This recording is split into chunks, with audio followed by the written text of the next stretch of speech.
I'm ready.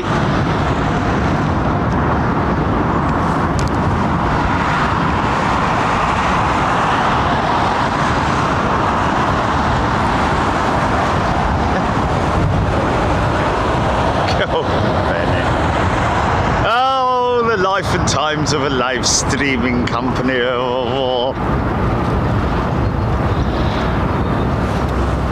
It is, mate, it is.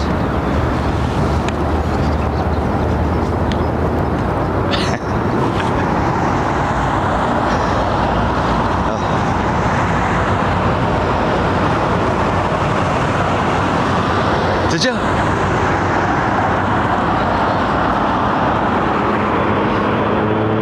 Oh, brilliant.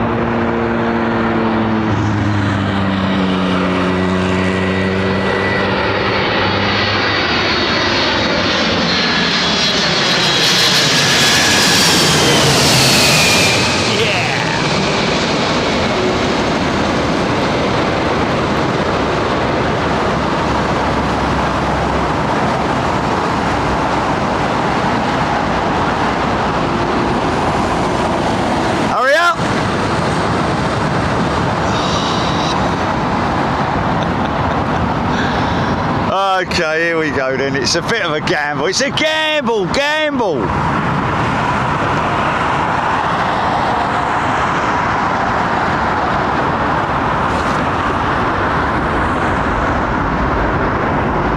What are you gonna do?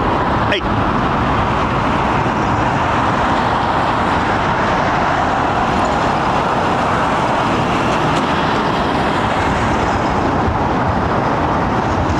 Is this BA? It's another BA, is it? Or is it Qatar? It's another BA, yeah?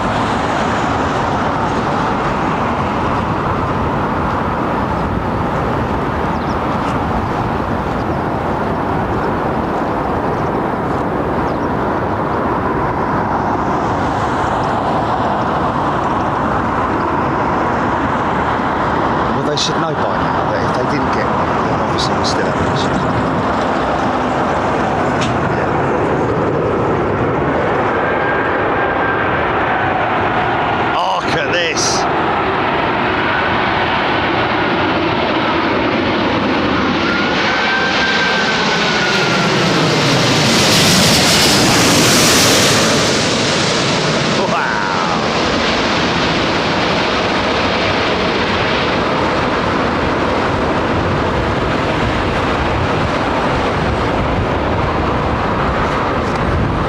Didn't say we were expecting windy conditions. Okay, yeah. Uncertainty, yes. Indeed. Big tonnage.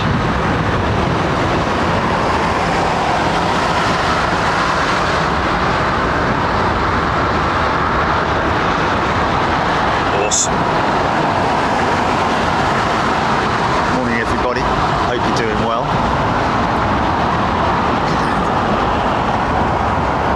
Qatar 777-200, and it's a Pax jet.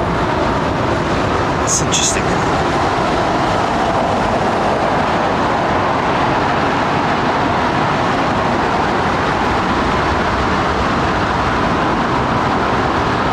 Catering A380, love it. Simple. Straight to the point. Oh, blimey, there's another one after this as well. Hey! In between it, a big bruising 777. Looks like a 2. Looks like a 2 with GEs. Oh, listen to this.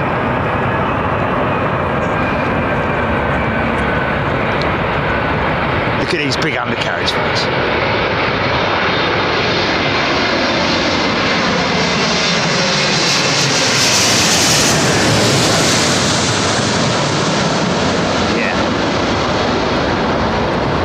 Check out the flapperons. Manipulating.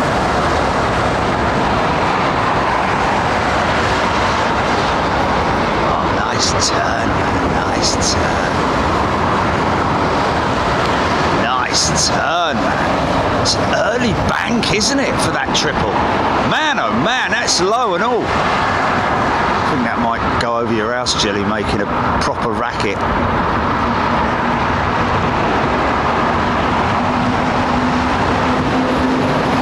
No, mate, that's quite, you know, again, filmed many times before from this position and these shots, and that's quite a low departure, man.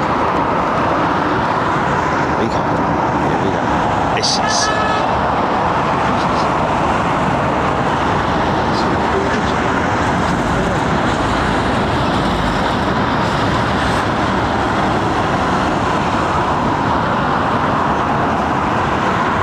No, that was the first one. This is another one. Okay.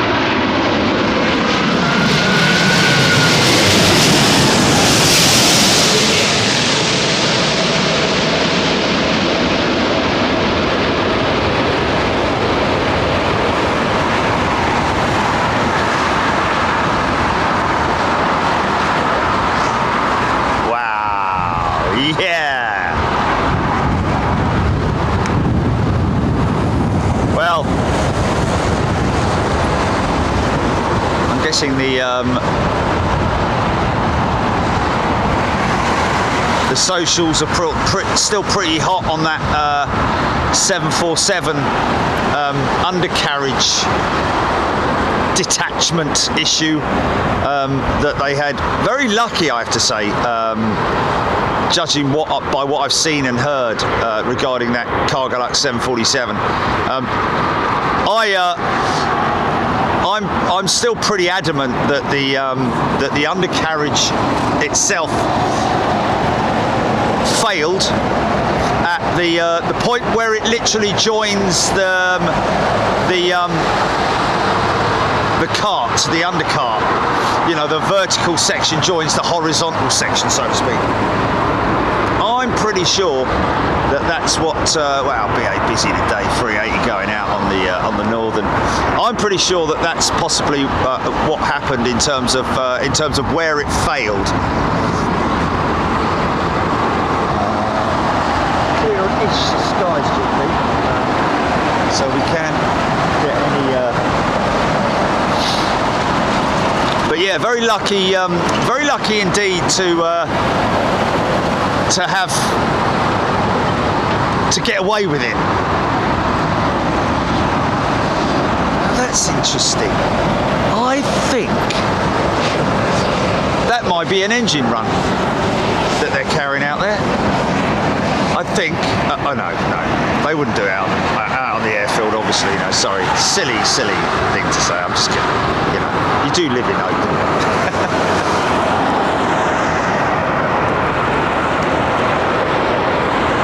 France 220.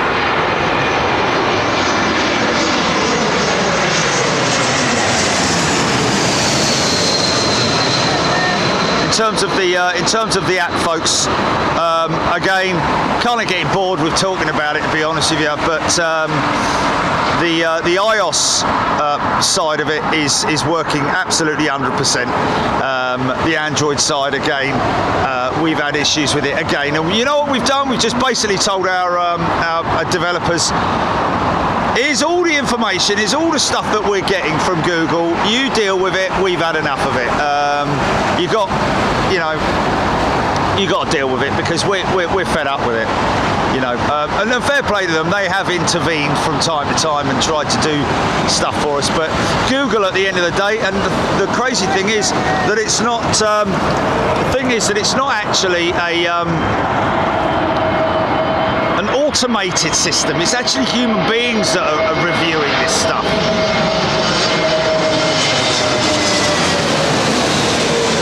Time we do something, it gets booted out, and the most annoying thing about it, obviously, is the fact that what they're saying is actually not true, and it's the same. Yeah. It's like as if we've submitted a new app with lots of new things on it, when all we've done is just repeated exactly what we had that they'd approved before. So, you know, apologies. There's nothing we can do about it. It is literally down now to the good people at Google. And Good Barber, yeah. Well, yeah, but wasn't it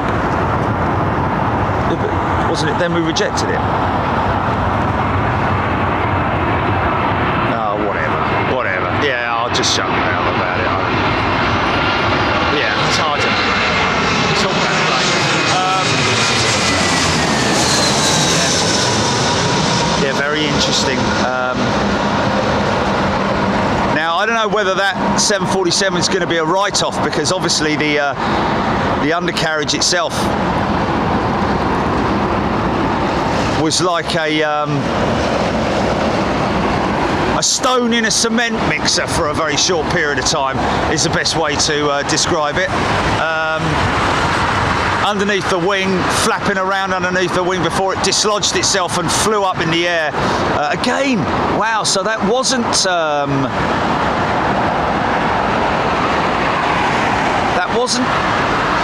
unusual then. It's just they're taking a very low turn or very early turn. Mate, you scratch your bum on something else. Hey!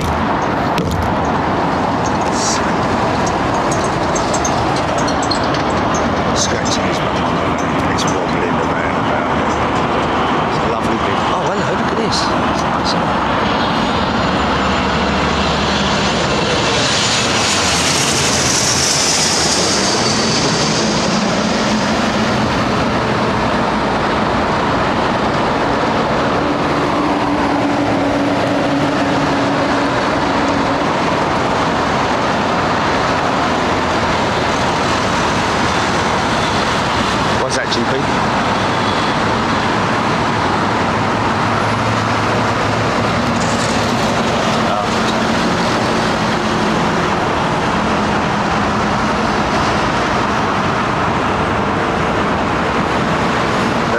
The undercarriage bounced along the body, so probably caused a lot of damage. Yeah, hull damage, which we're talking about here. And if it damages the hull, pierces the skin, depending on what ribs are damaged, and other sort of like main structural parts of the aircraft.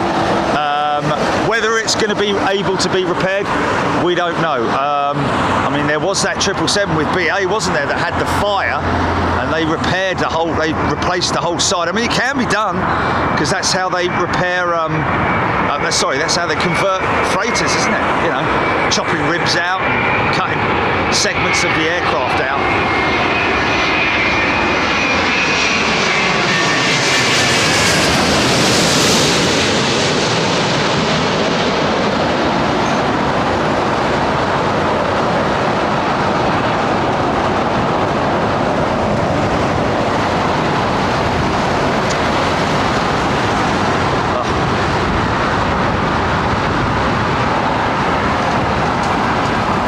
Malaysia.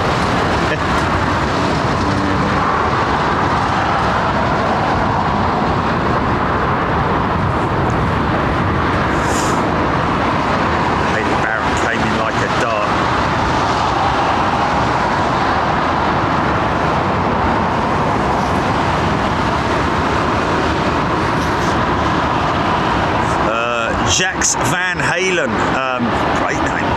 Over 3 hours late, according to Flight Radar 24. I think that's that 380. Thank you for that, Jax. Robbie Whiteley flying on one of those tomorrow. Echo 6 Bravo, Tim Bell, Haley Barron. Robbie Whiteley, first time on a CRJ, can't wait. Oh, that's what he's talking about. Okay. Virgin Atlantic 787 from San Francisco, that jet that's just come in. Here's the culprit. Have they got the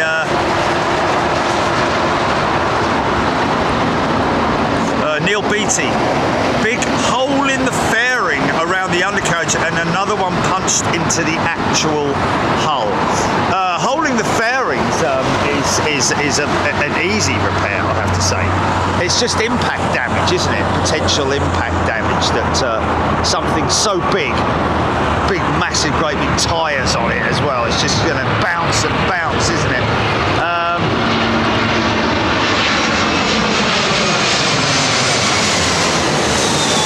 So you know, in terms of how the whole transcript went with the pilots and ATC is obviously, you know, we will never know, but the aircraft took off and then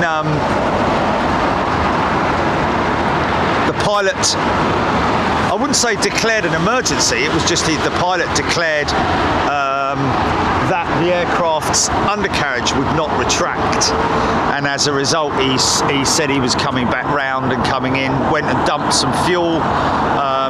Obviously with the undercarriage down, tremendous amount of drag, and I'm guessing that at that point the undercarriage would not connect into the underside, you know, into the housing, because it was out of alignment from that crack or whatever it might be.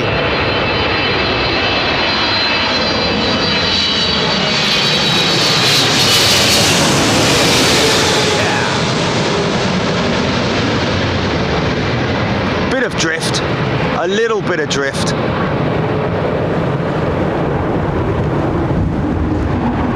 Listen, listen, listen, vortex.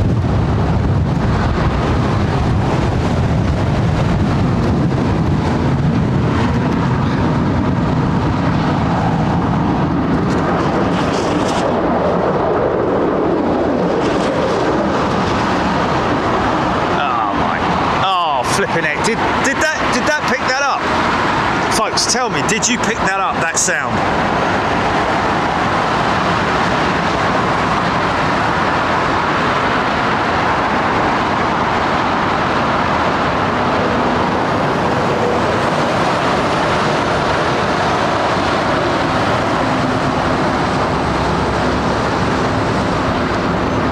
Steve Batty, yeah, it did look like a pretty heavy landing. I think it was still quite heavy with fuel. Obviously, they burned off as much as they could to maintain within safety margins, I'm guessing. Gareth, Lydia enjoyed the Dam Busters show yesterday. Had an uncle in the RAF who was lost when his Liberator crashed off the Irish coast. A lot of brave men and women we owe a great deal to. Liberator, yeah, because so we did have the RAF did have a number of American aircraft that were in RAF colours. I think they had some Mustangs as well.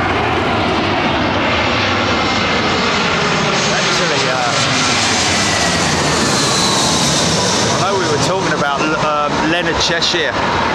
Cheshire actually, when he was flying over the bomber streams, he was using a Mustang. We got into that. Of course, talks about the Tall Boy bomb. Of course, the earthquake bomb that I mentioned, that was used primarily to break through the thick concrete of some of the coastal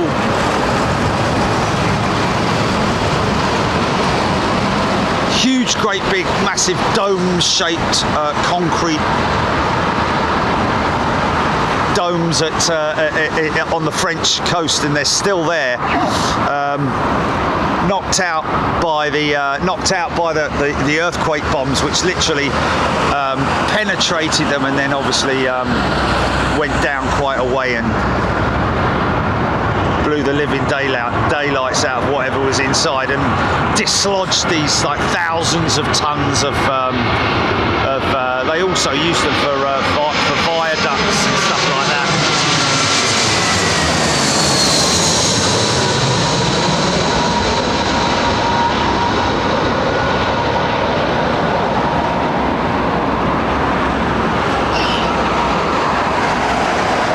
Yeah, but like I say, I think the landing would have been quite heavy on that 747. Very fortunate that the pilots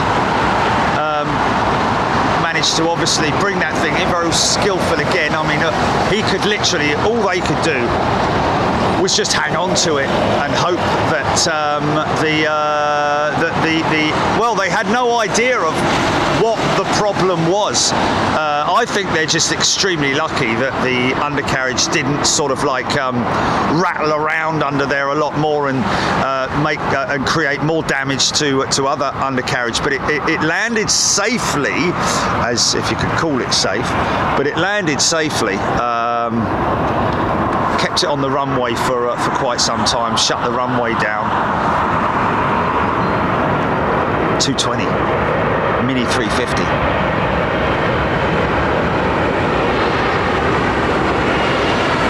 Air Baltic.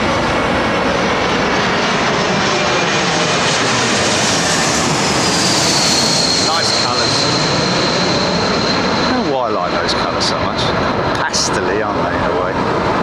But a bit avocado, maybe? No. Is that a bit? It's a bit light for avocado. No, I don't know. Long landing.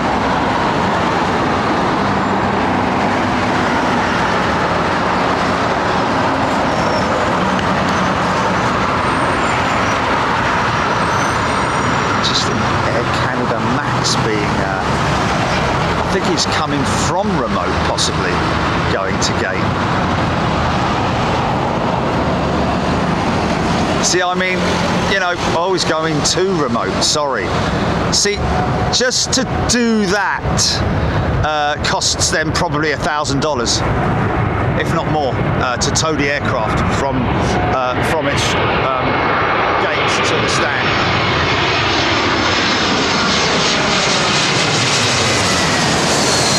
I've absolutely no idea whether that's the right amount, too much, too little, but every single ground handling operation comes with a charge.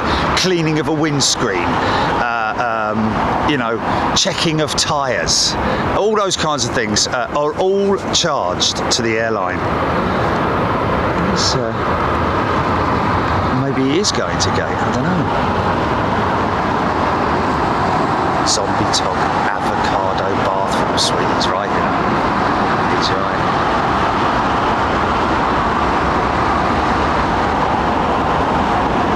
GP. Pistachio green. The Oslo.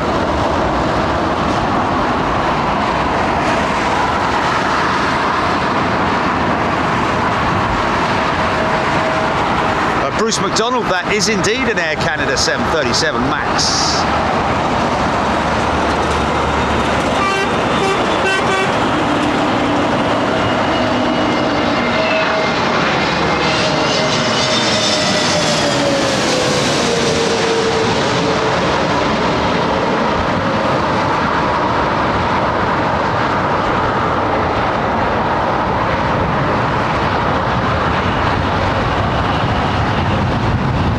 It's lovely weather here, but when the sun goes in, first of all, it drops by about 5 degrees. And secondly, I've got planes going over the top of me, so every time they go over the top of me, I get a big downwash of literally cold air.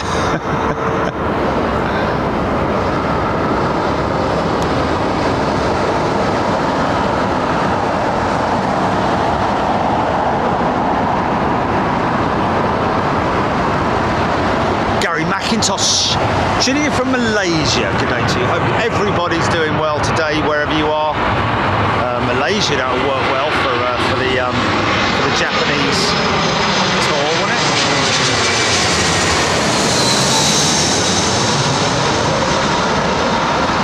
Of course, the further east we go, the better it is for all our friends out in the Far East, Australia, New Zealand.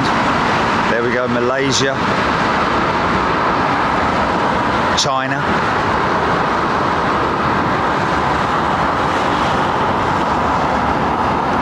BA350 being taken to a remote stand by the looks of it. Glid the Bean is a new member.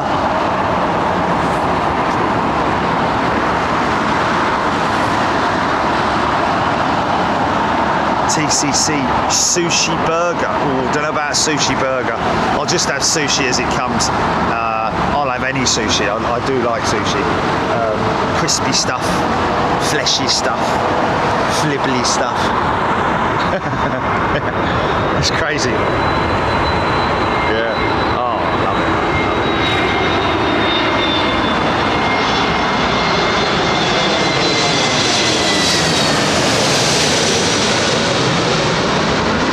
Do what?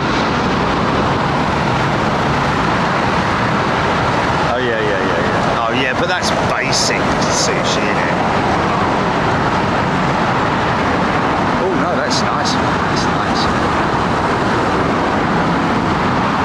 Oh. Sea fish. What type of fish do you like? Sky fish.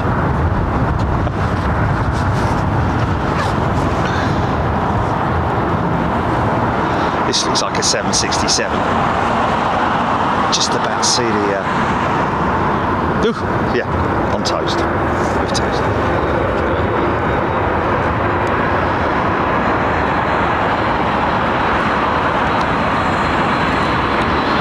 Got to say, look, there's 767s looking very clean recently.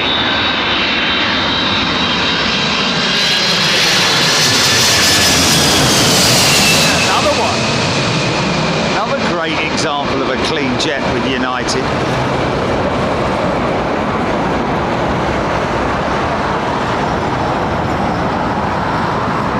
Wow, that was heavy. Check that gear.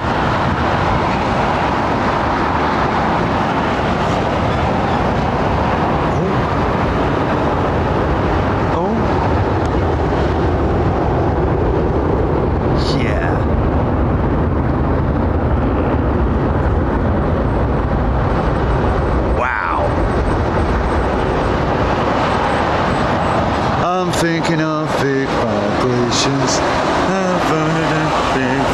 Lee Barras with a platinum star. Welcome back, Lee. Great to see you here. Mochi when you're over there. Lovely things. Ooh, Rachel Lofthouse, thank you. Mochi, eh?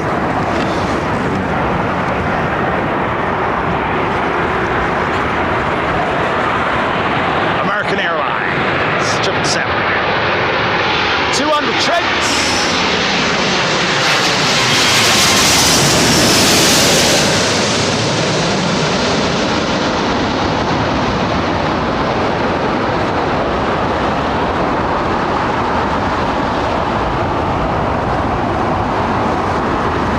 Nice.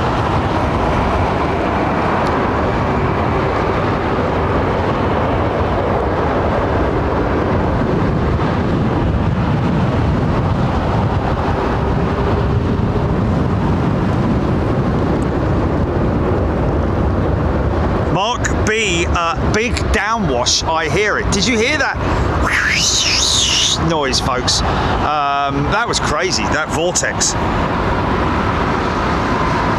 Lee Barris didn't realise he'd left. There you go, welcome back, mate.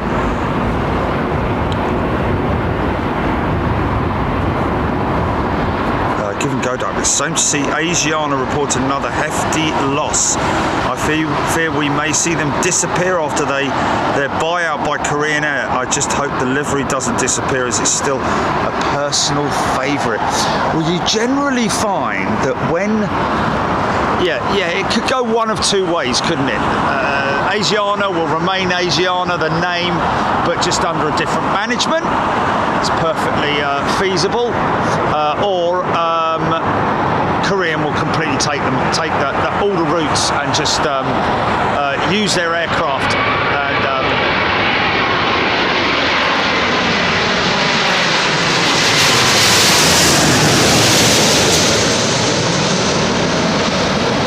I mean, it's kind of what happened with Alitalia, wasn't it? They're still using Alitalia's aircraft.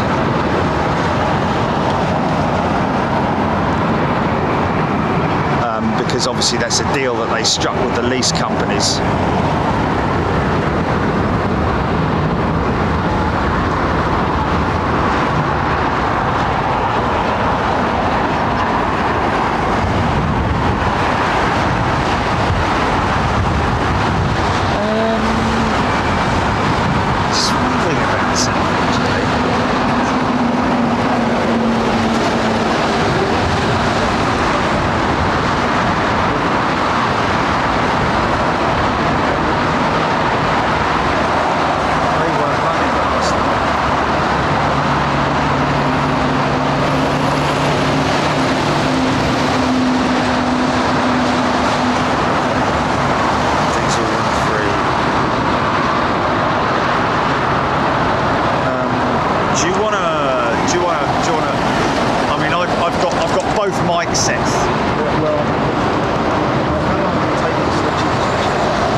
Say that again.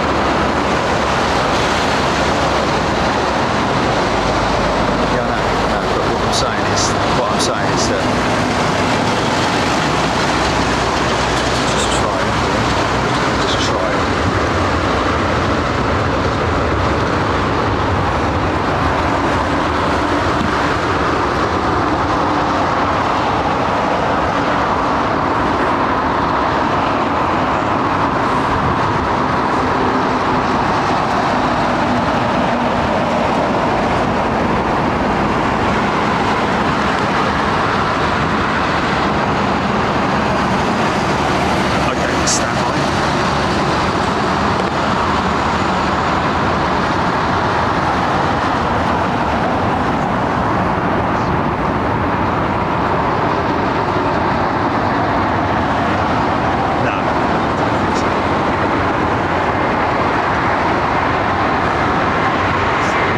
I'm going even cheaper next year to time on 2 airlines to Athens, then connecting flight on Scoot Airways to Thailand. Wow!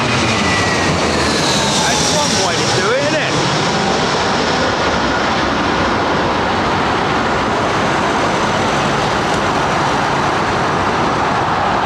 Is it right? Yeah? You just need to switch from one to the other. Sorry, mate, sorry.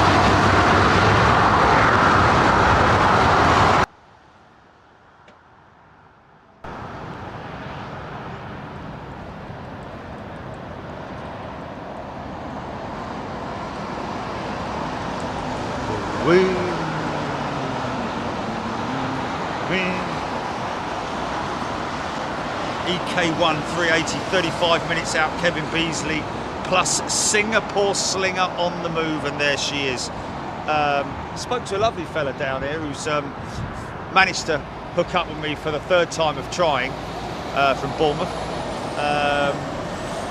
and he recently went on the Singapore Slinger. Spent most of the flight with the seatbelt signs on due to turbulence, which is not a good thing. I did say to him, do what, GP? Yeah, it's the fans, mate.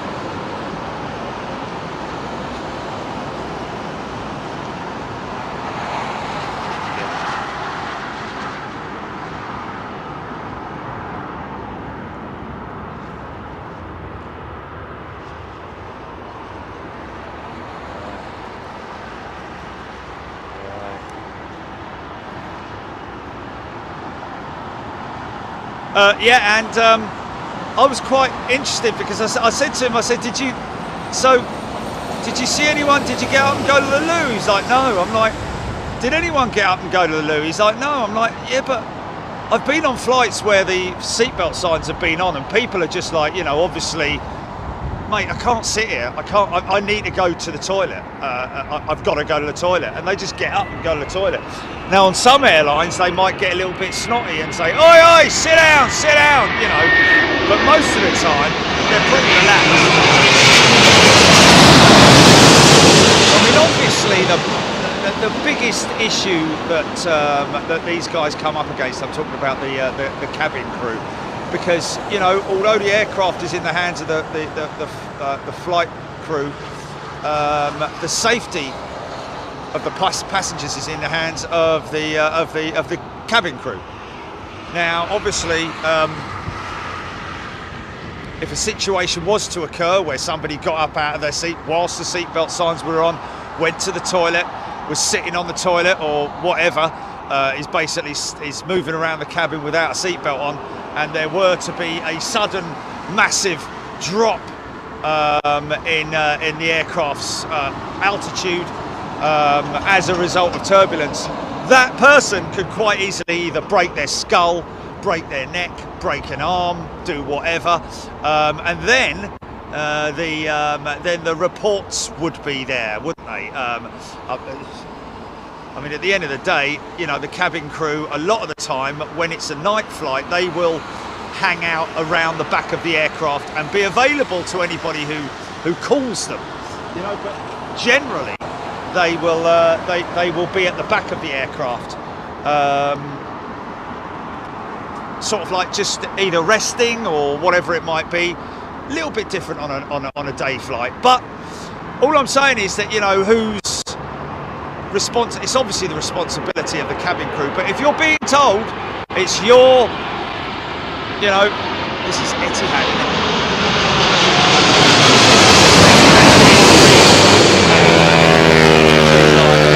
Air Canada in the old Head and Shoulders livery.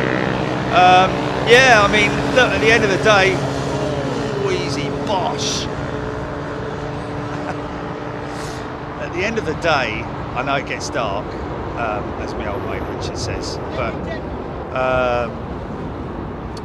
the interesting thing, if somebody was to injure themselves whilst going to the loo, whilst being advised not to get up out of your seat, whilst being advised to remain seated with your seatbelt on, you know, what can you do? Really, if somebody disobeys those rules and goes ahead and goes to the loo and all that kind of stuff, then you know, what can the cabin crew do, really? I mean, I remember when I've been in situations, folks, where literally we've been on approach and there's people milling around the toilets and, you know,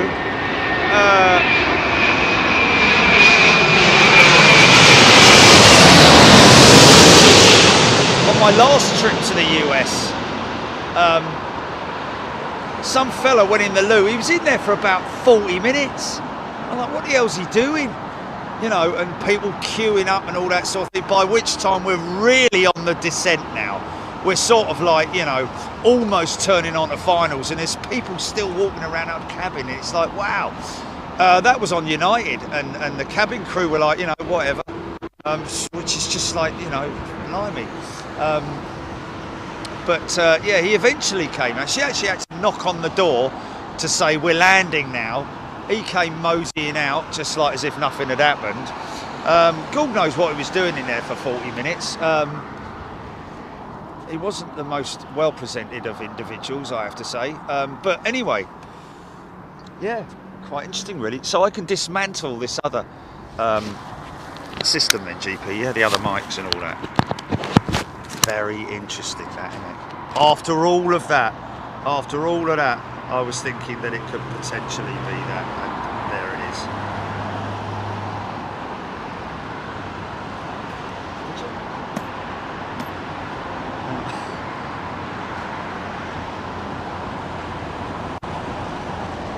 Yeah, no, I know, but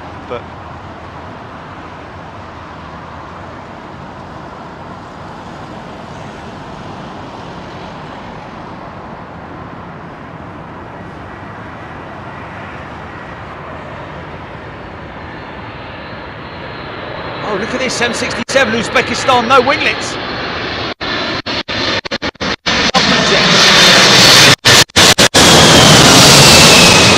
Nice! What a beautiful aeroplane, man.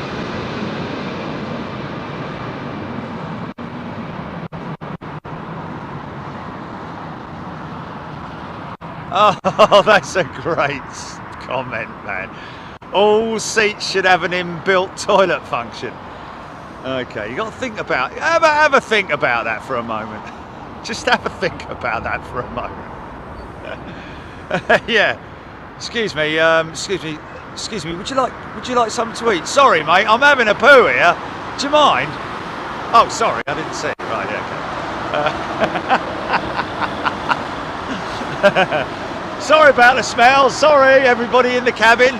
Oh well, there's a bloke 3 rows down having a big turnout. Yeah. Can you imagine what it sound like? All that sucking and squeezing and banging going on with a dislodgement of oh my god, man. Really? Is that a joke? Is that a joke? Every seat should have an inbuilt toilet function. Oh, why don't you just stick a tube up your bum just for the sake of it when you get on the plane? It's like, well, there you go.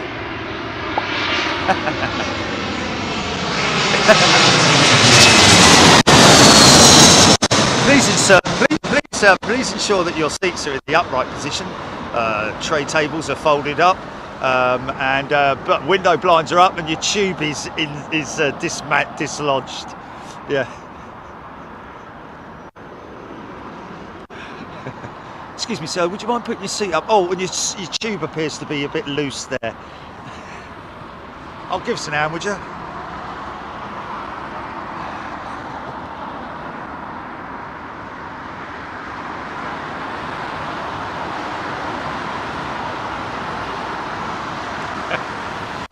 Oh, fantastic.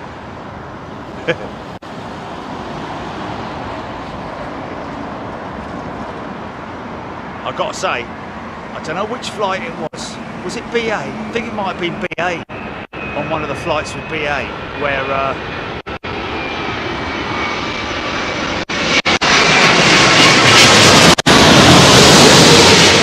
not sure what it was, but the cabin crew came round and shut and locked the toilet door, put a bit of tape over it saying out of order.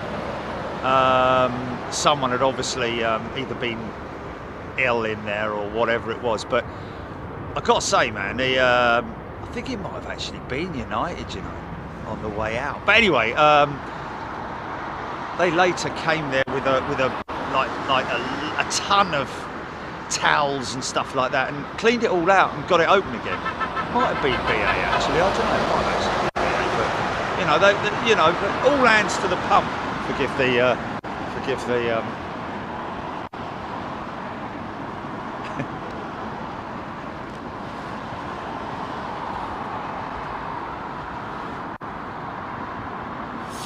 Jack's BA 777-200 from Atlanta next in. Of course, remember, folks, I flew on one of these a little while ago, one of these old 200s, and boy, oh boy, was she an old aeroplane as well.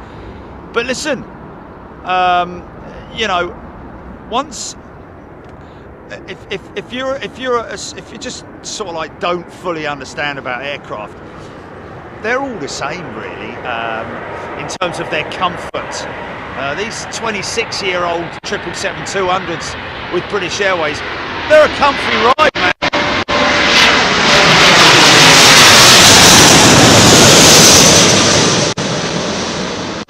I mean, obviously the cabins have had numerous fit outs over the years. Oh.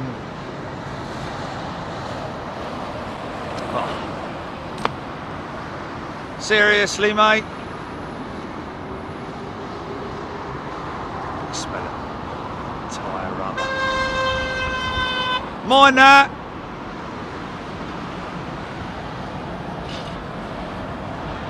Government jet, apparently, according to our London Heathrow representative. Man with an ear on the ground.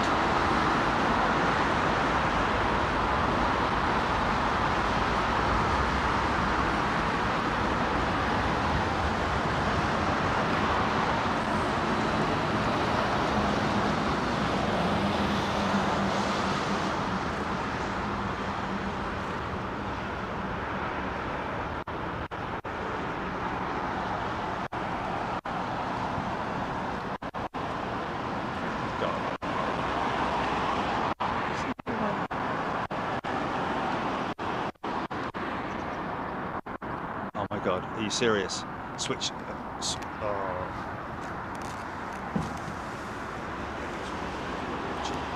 Then I just don't. I have no idea.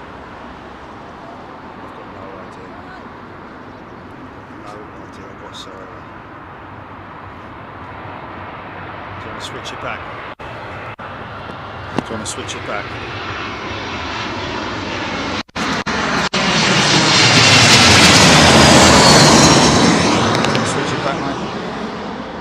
Oh, thanks, mate. Oh, he's brought me a bar of chocolate and a... Oh.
Oh, really?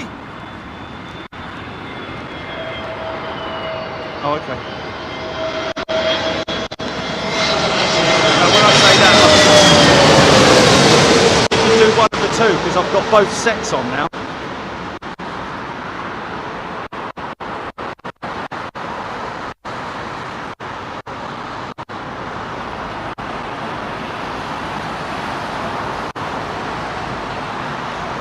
Engine.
Shouldn't do because I'm using the same line.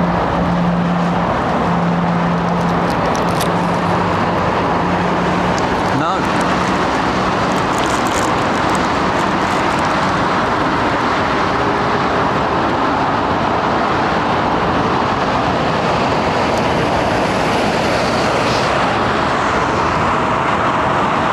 Bluebird.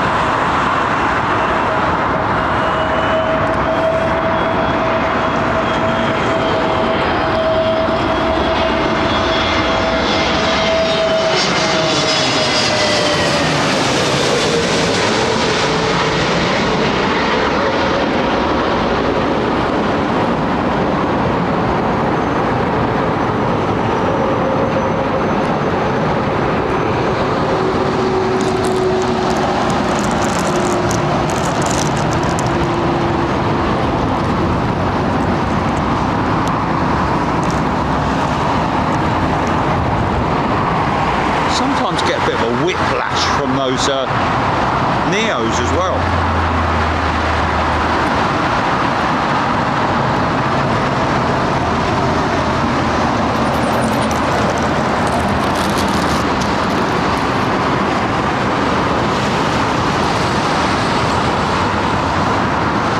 Can we?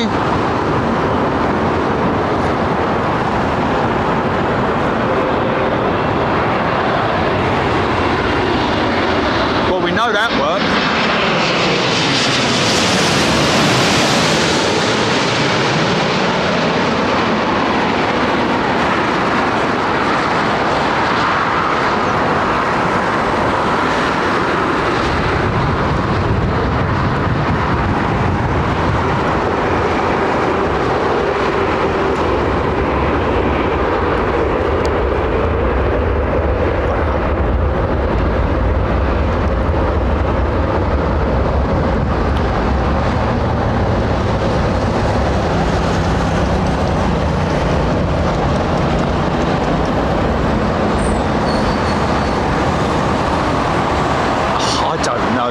Just open the envelope, stick the sticker in the envelope and post it. I don't know what the addresses are, man. Yeah, maybe in the next batch going out, I don't know, but it was quite some time ago. I sent the last set, so most definitely I would imagine it's in the current set that's awaiting delivery. Avro Arrow 777 from Denver, 3 out. James the drummer, it is, they are not flashing, it is indeed the frame rate.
#1 rated airline by Skytrax from memory, Jets Van Halen.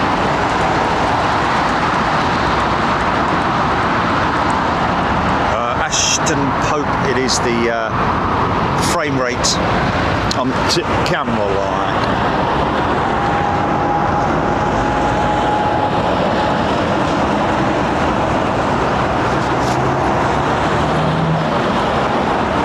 It's not summer yet, son.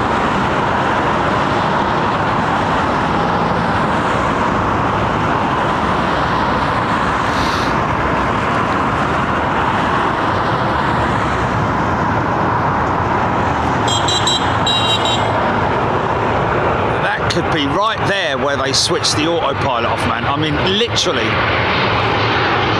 Bloop, bloop, bloop, bloop, bloop.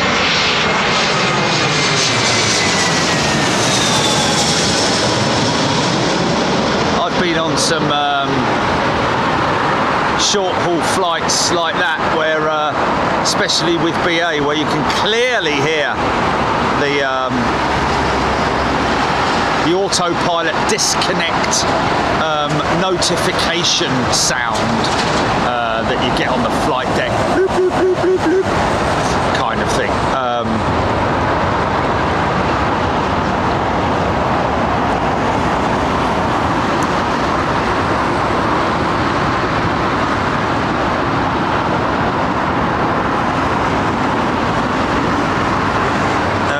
Cheryl Howard. Go to the App Store on your phone and download the app. Just search Big Jet TV Live and then download it like you do with all your other apps on your phone. Cheryl, that's the best way I can describe it.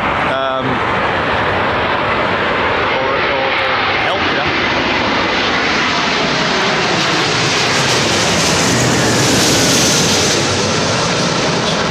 She's a clean bird for a 200. Flaps are clean.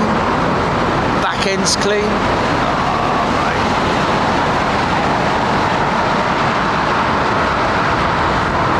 Oh, nicely controlled.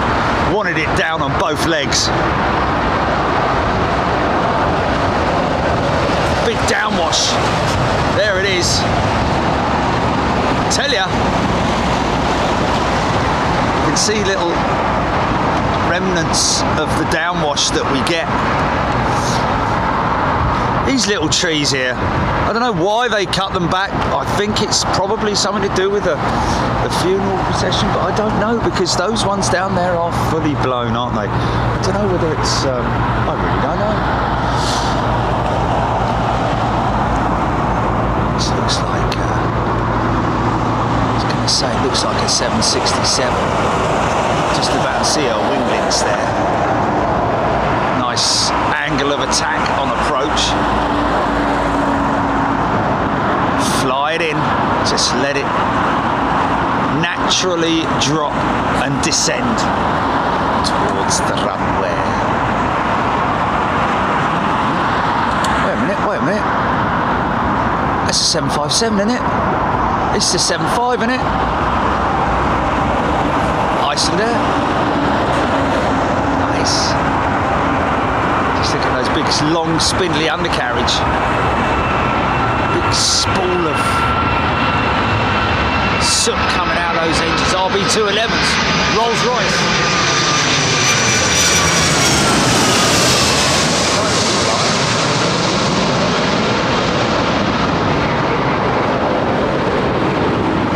Vortex, listen to this. Listen.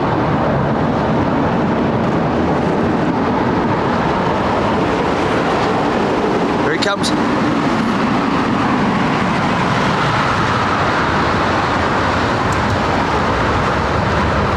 Engine cradle. Off to pick up an engine. It's a daily thing that these guys go through. Like a massive one. Hey, 330. Airbus.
it a bit.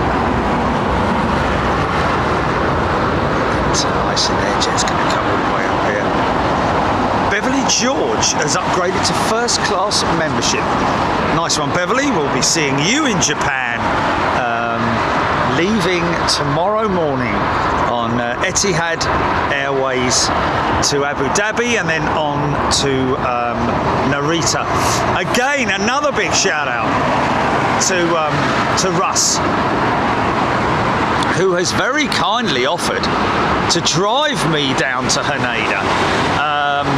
We've also had a few people write in via email to say that this is absolutely the best time of year to be going. One guy in particular, what was his name, Jimmy?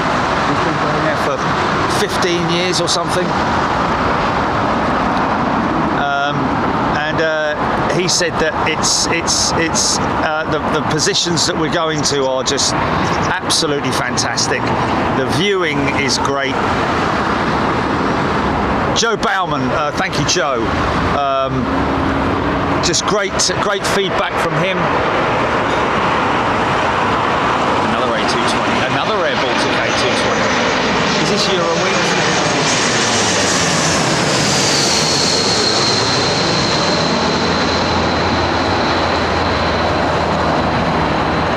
Now these will be wet lease, I would imagine.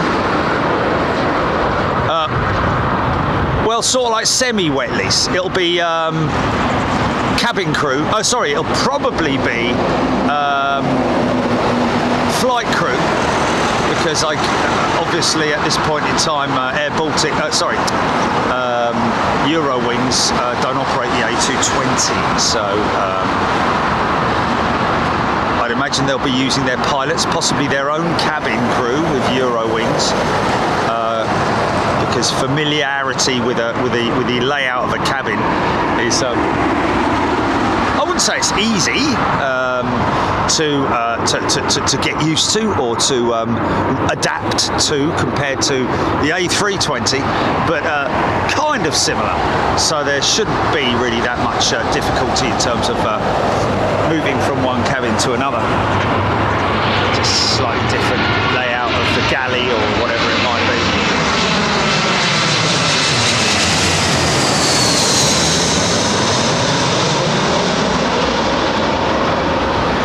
A lot of these short haul operators, or even the BAs. Tell you what, it was actually when I was flying. Who was it? I was flying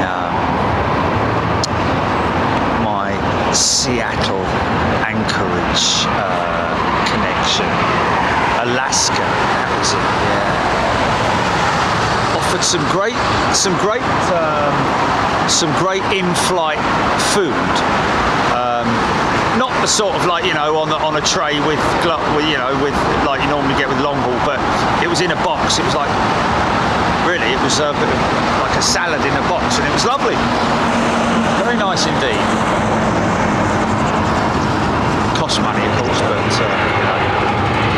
when you're hungry.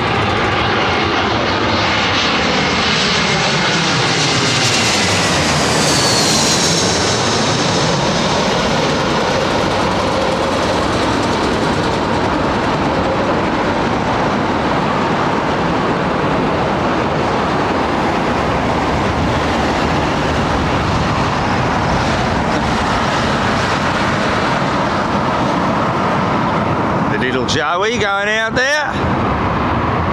Of course, all of our Aussie friends will be able to watch in normal sort of hours, I'm guessing you would call it, normal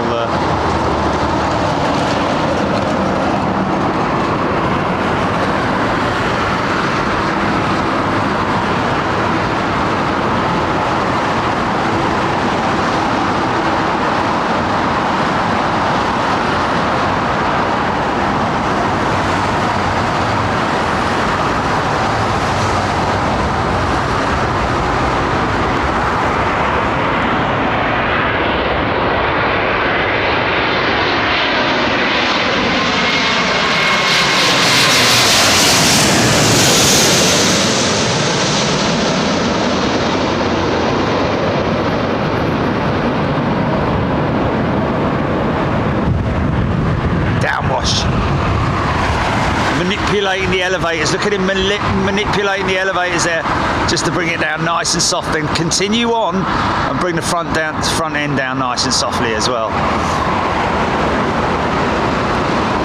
Perfectionist pilot. See something big joining the back of the stack there.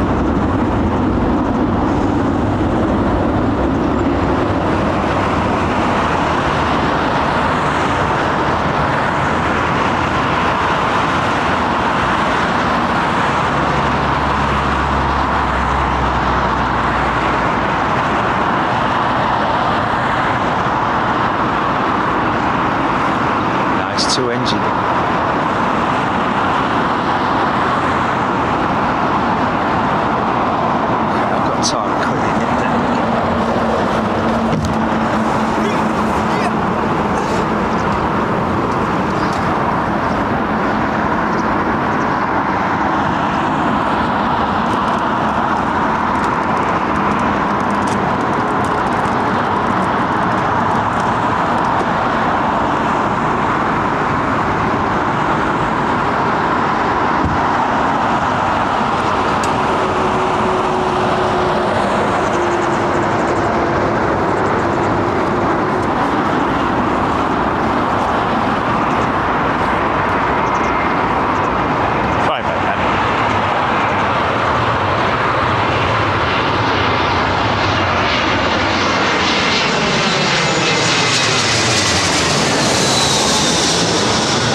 True, innit? I don't believe it!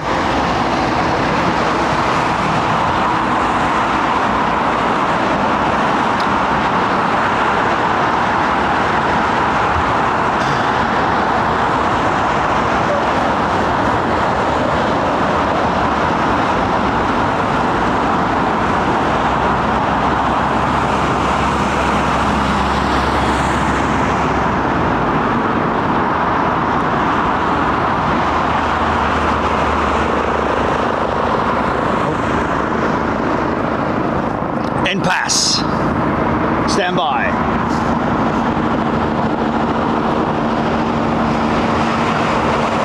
It's a 777-3, isn't it? Oh no, it's not. Sorry, it's a 339. No, it's a 339, isn't it? 339. Sorry.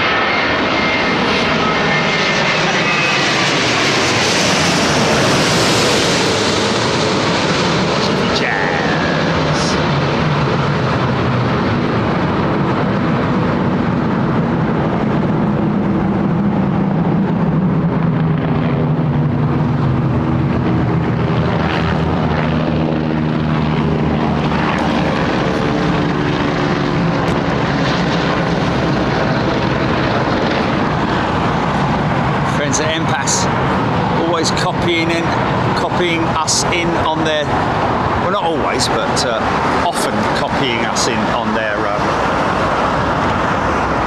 their social media posts. Now we got a trip.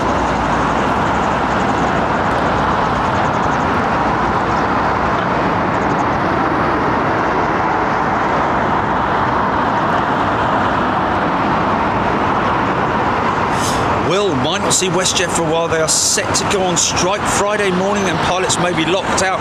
Negotiations continue. Wow. Man, come on. You know, we all need to work together, don't we? Oh, goodness me.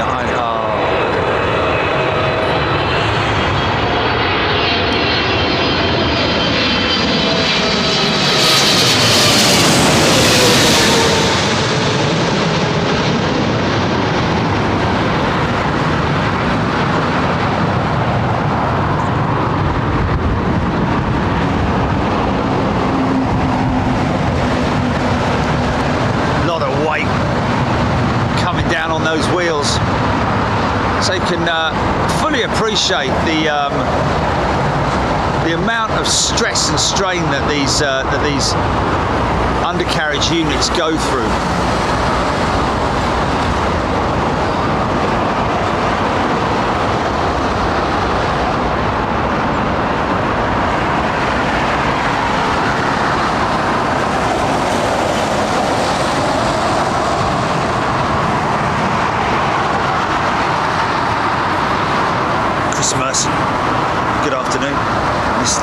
Show no notification will catch up on playback.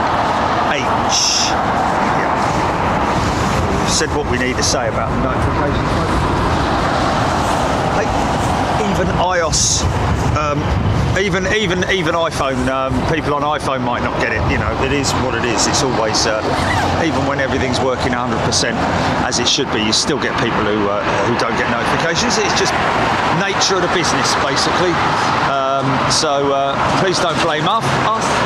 Obviously, you know, really, it's no one to blame. It's just the technicalities of the airways, isn't it? I guess you could say.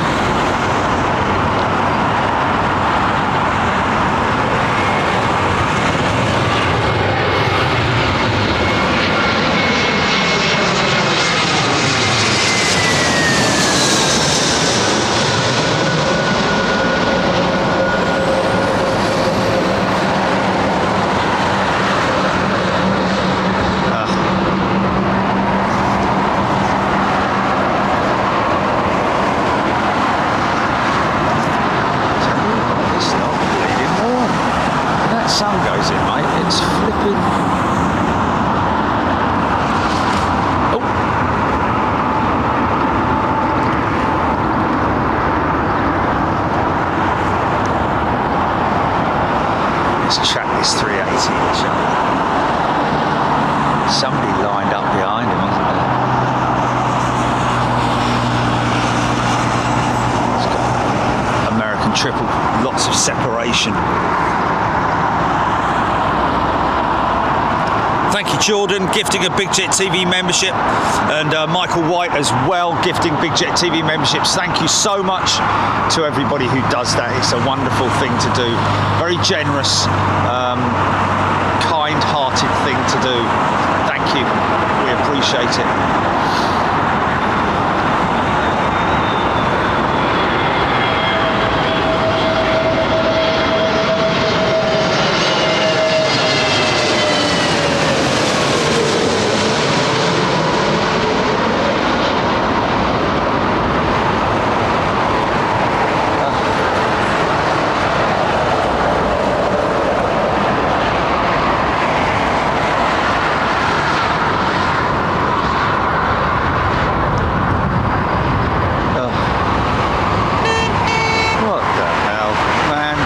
Seriously, there's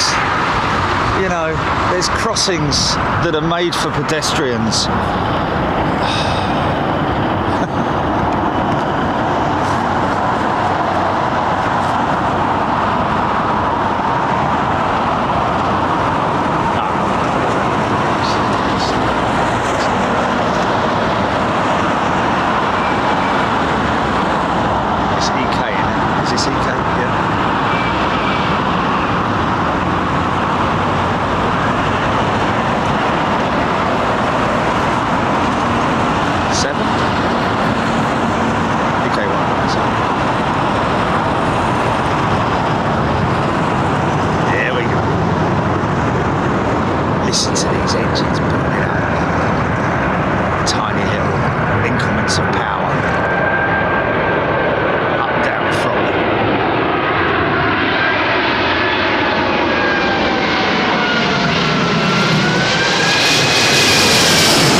That's a fair old bounce there, man.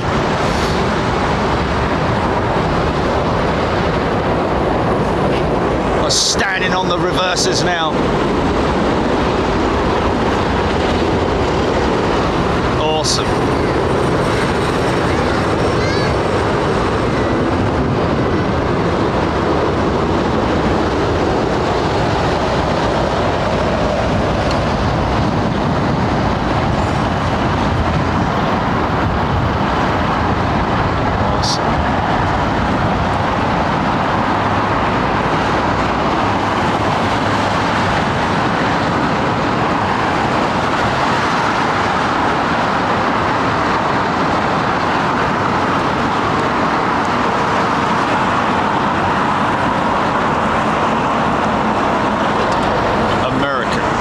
is it American? Or is that BA? That's BA-ish. Oh, it is American. Okay.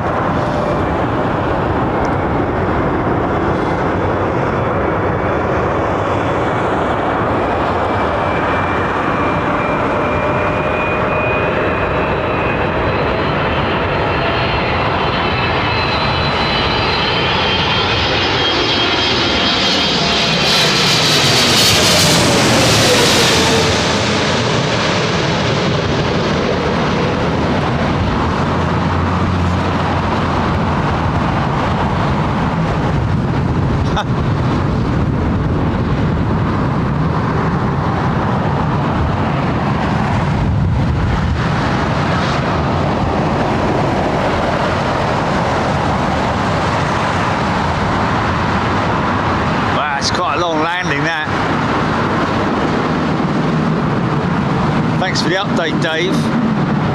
Vortex. Ruined by a bloody motorcycle.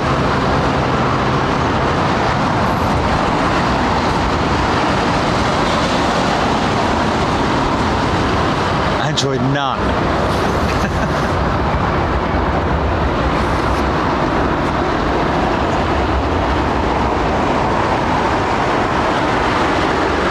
Jordan's a new member. Welcome, Jordan. Qatar 380, 25 minutes out from Doha, Husky Dog.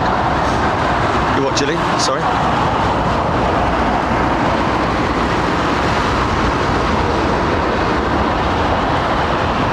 We're going to go and buy one.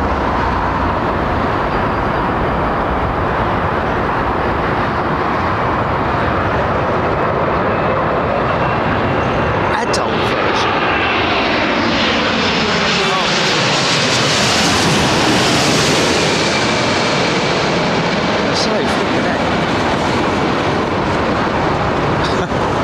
What's that mean? Me speedos. Yes, yes, yes.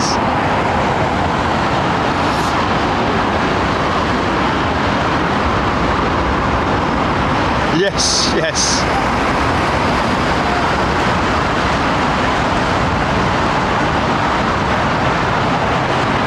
Probably get more people subscribing to that than the other one, to be perfectly honest with you.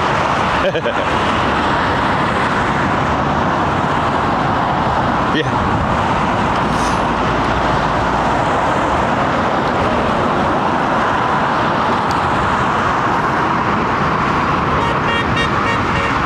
Forbes has gifted some Big Jet TV memberships as well. Thank you, Forbes. Very kind of you.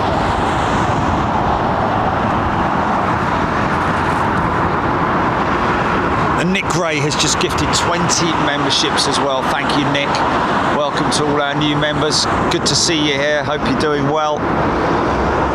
And welcome, of course, to all our fantastic current members who've been with us for many years, whether it's for a month or whether it's for many years. But you are very precious to us.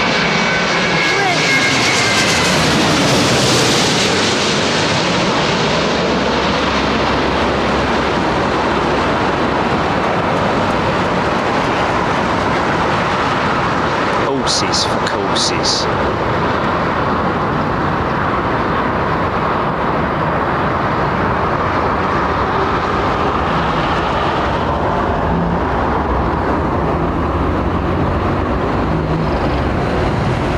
Ray Rowson enjoying retirement.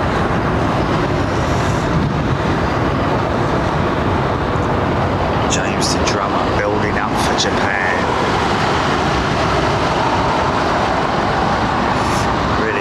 The best way I can build up for Japan would be to not go to sleep tonight.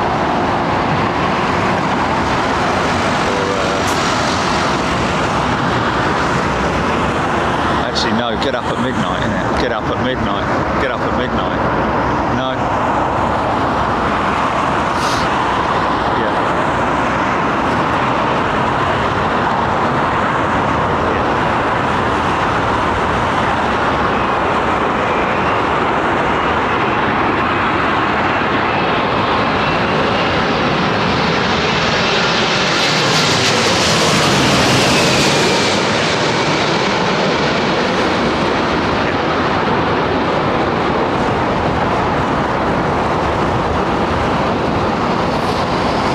What's that, Julie? Outbound or return?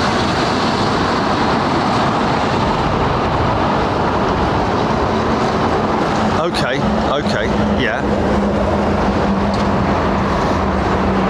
Okay. And you're saying that's available now? Yeah, do it, mate. Okay.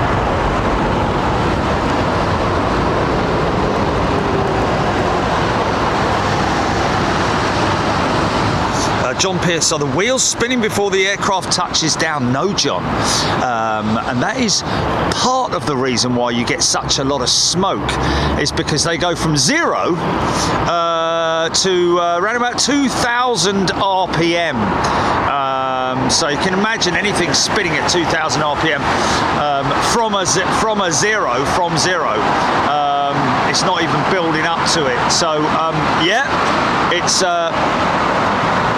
testament to the tyre manufacturers as well, of course.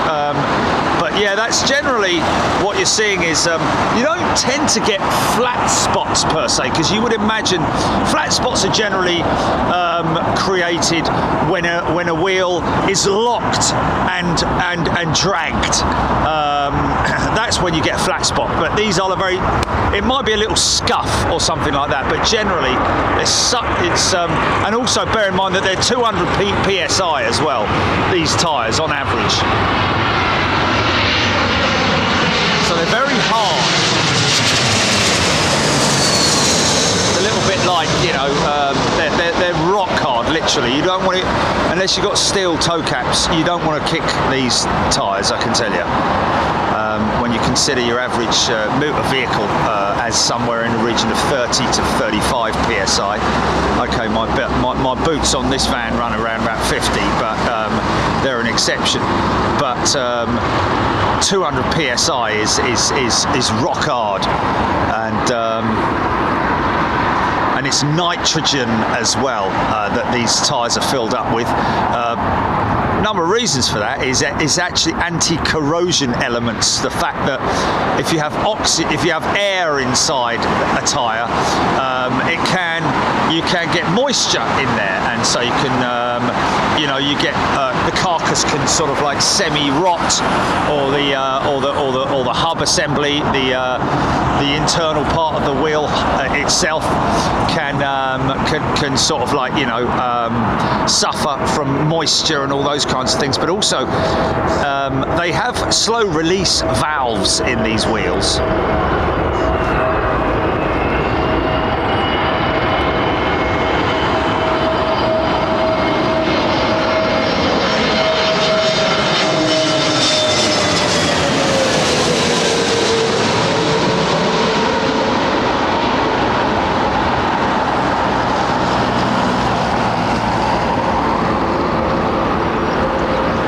So if there's, for example, a brake failure on one of these wheels when they touch down, instead of the wheel or the tyre suddenly deflating, like with a big bang, so to speak,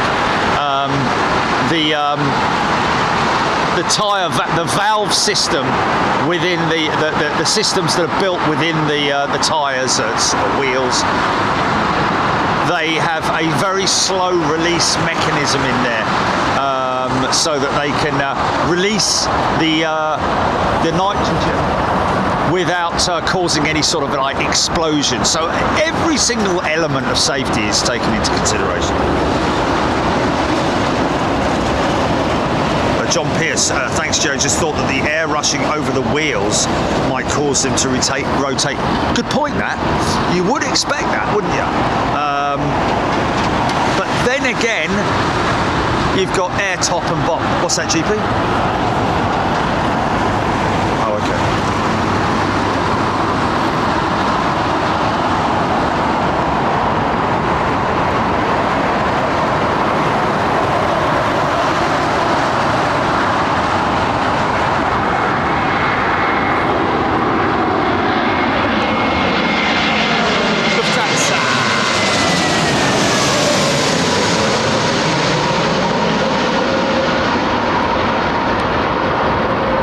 So how long this this issue with Pratt & Whitney will go. We don't know. I'm guessing that they found a fix for it, but hearing that the E2 fleet with KLM have been grounded, we're led to believe, somebody saying on the show the other day, the size differential between those two aircraft is insane, isn't it? Sarah Deal has gifted 5 Big Jet TV memberships. Lovely thing to do, Sarah. Thank you so much. Lindsay Blacksell is a new member. Great to see you, Lindsay. Hope you're doing well. Hope everybody's doing well. What happens to the tyre when it's replaced, recycled? Can I get one? Can I get one? It would make a cool plant pot for the garden, Andy's saying. Well, I'm guessing that after a while they do go for scrap. But these tyres are recycled, literally.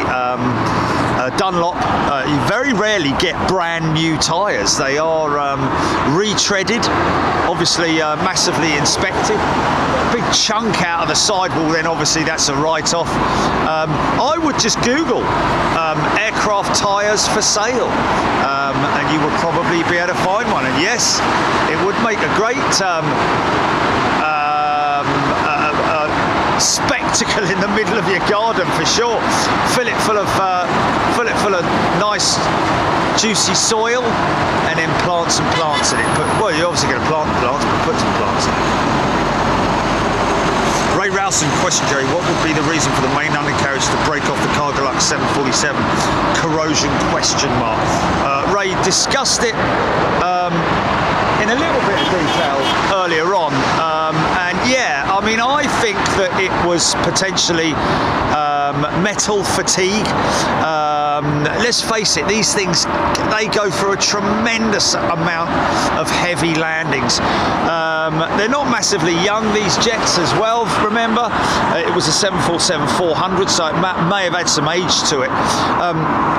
To be honest with you, it's a part of the aircraft which is obviously inspected, but generally I think that there was, I think it was the main lower cart assembly that broke away from the vertical stanchion.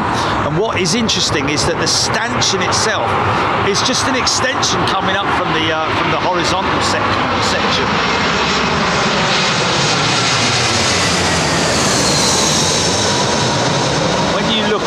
When you look at a lot of these aircraft, the hydraulic moving part of the undercarriage, the stanchion as it's sometimes called, very much like your mountain bike that you see, where you see the exposed chrome stanchions or whatever they might be. They're now coated, got special coating on them nowadays. Very highly advanced suspension system, but the old suspension system on the 747-400, of course, it's pretty basic, I have to say. Probably a mix of air and oil. I doubt there's any springs in there, because obviously in mountain bikes sometimes you have a coil spring system in there. For part of the suspension, you've got high rebound, low rebound, compression, all those different actions of the suspension, which obviously on a rally car or a mountain bike hurtling down hills, that you need that, but on these big aircraft it's just taking up the initial impact onto the runway. And I'm thinking that potentially at some point in time that 747 may have had a very sort of like a bit like the landing that we saw previously with another Cargolux jet, but it was on the other side.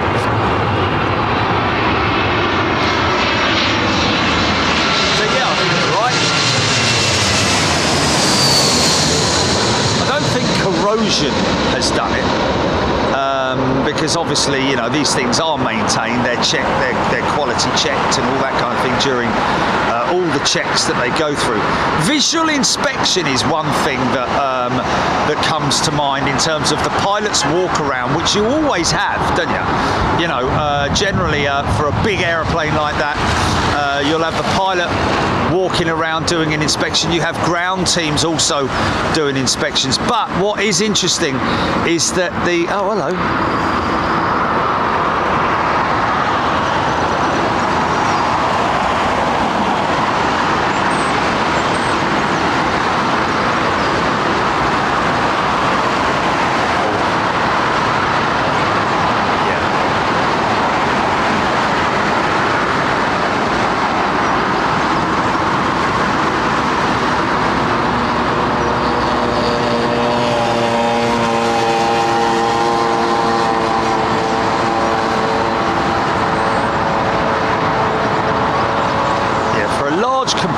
Like that to break away.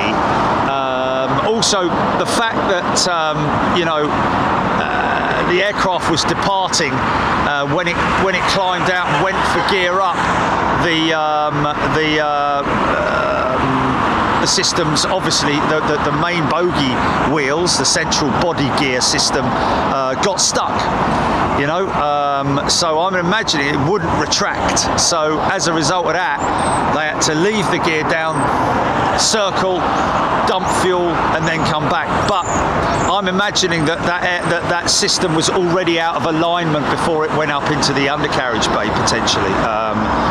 So it was starting to fail even then. Good job it didn't fall off when they were circling over, a built-up area. That would have been horrendous.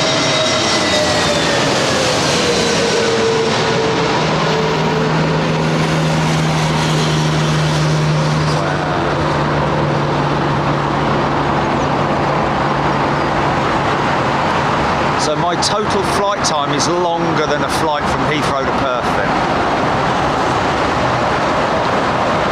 Wow.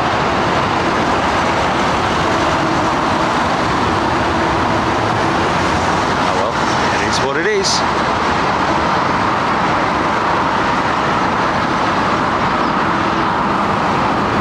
Yeah, got it. Ciao very much.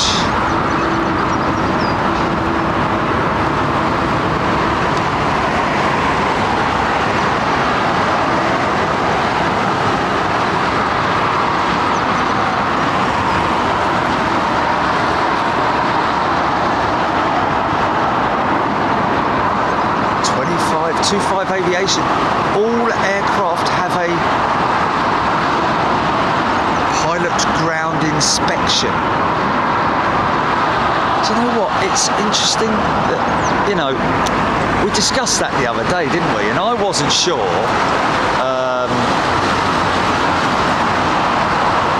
that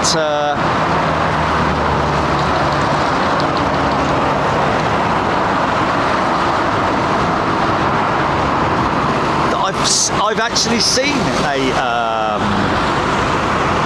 walk-around inspection by a pilot during a short-haul operation. Can't say I've ever seen that. Obviously, I've missed it. Always, but then again, I generally see it when you're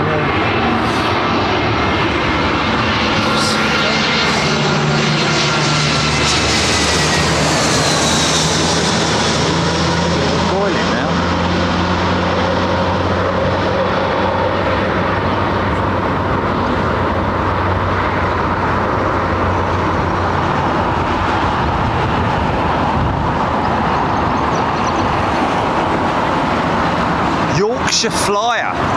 Welcome back, Yorkshire Flyer. Bye, yeah.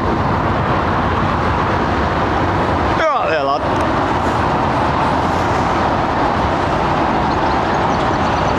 Matthew Lafferty, yeah. I have seen the video of the 747. Unfortunately, it was sort of like filmed from a car, so it was all very sort of like, you saw the assembly detaching from the main gear. You definitely saw that. Then of course they're like, oh my god, sort of thing. And then hello, what's going on here? We've got a runway inspection. What's happening here? Operational change, haven't we? Operational change, haven't we? sockets. No? Interesting.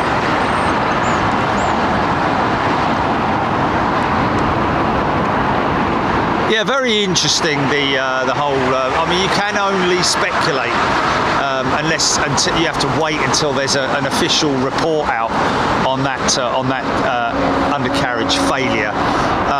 But I personally, just from a technical, mechanical, engineering standpoint, the whole assembly, for that whole assembly to come away from the upper strut would mean that it's failed at that point. And of course, a lot of it is machined and attached by a very clever system of welds, and some of that stuff has obviously over time, it's obviously had a very heavy impact at some point, and a crack has formed, hairline crack inside the casting itself, and it may have just over time gotten worse and worse and worse, and eventually it just failed.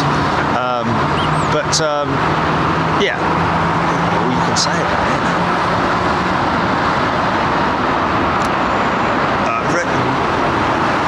Rhys Davies has upgraded to first class. Rhys. Archie. Tomorrow around 1300 I'll be landing aboard BA 0697 from Vienna, going out again on Sunday 7 in the morning on BA 0700. Look forward to some nice days in London. Hakeem or Archie, enjoy your time here. Thank you, Rhys. Philip Sawyer, glad it was the inner and not outer bogey. Yeah, well, yeah, it's very fortunate indeed.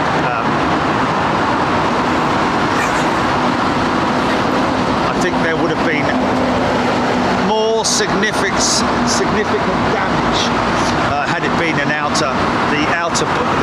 the main gear, not the body gear system. Slightly smaller, obviously, on the inner gear, but still caused a lot of damage. Of course, to be honest with you, don't forget, if it had been the outer gear, it may not have damaged the hull, of course, because it's further out, but it's also compacted in there. It's just a very good chance that you're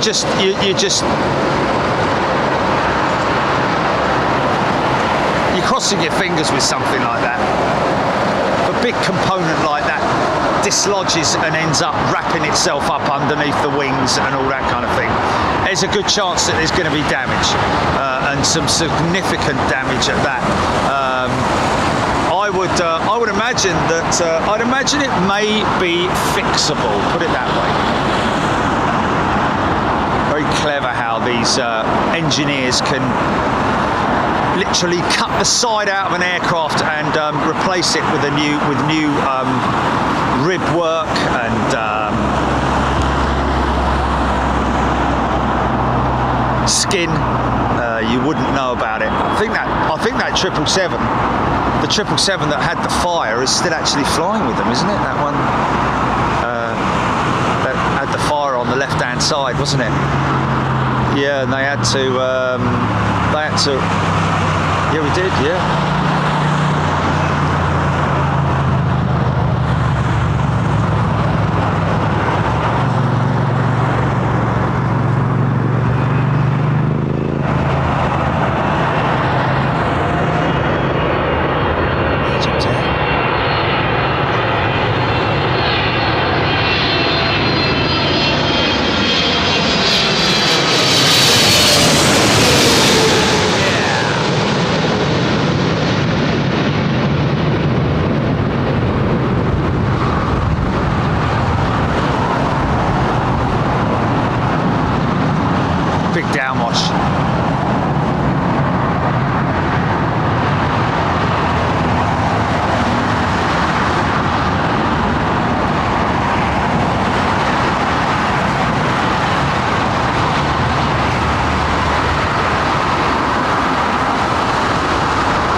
makes it. The undercarriage and its attachments are what take the biggest impact on any aeroplane, especially a big, heavily laden 747 with all that cargo on board. Something joining the stack from your right shortly.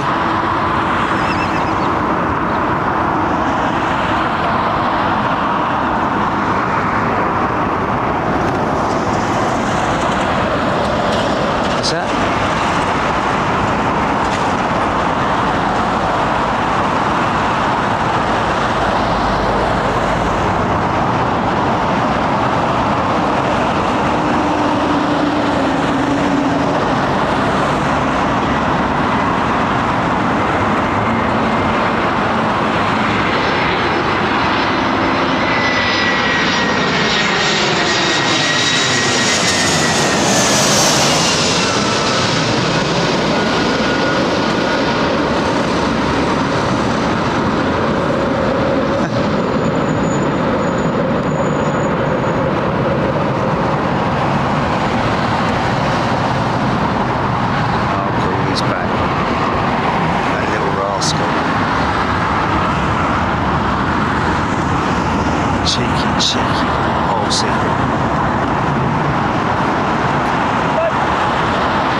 Diane 78, that was Qatar joining the stack. Thank you, Diane.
Here's a perfect example of how grubby some of these jets can look. Look how weepy that one is.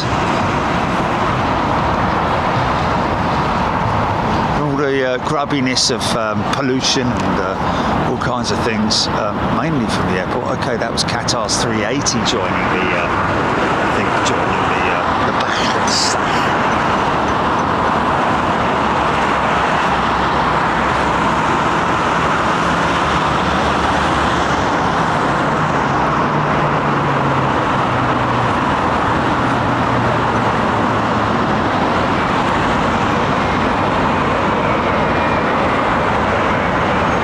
Listen to the sort of like whistly note that you get from these Dreamliners.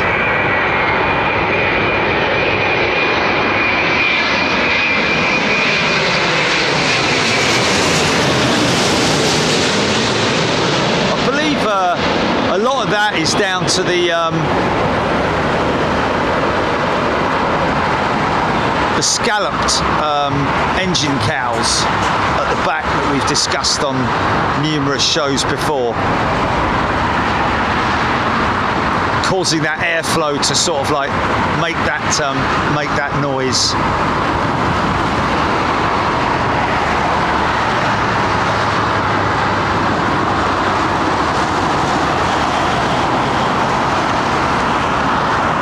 She comes.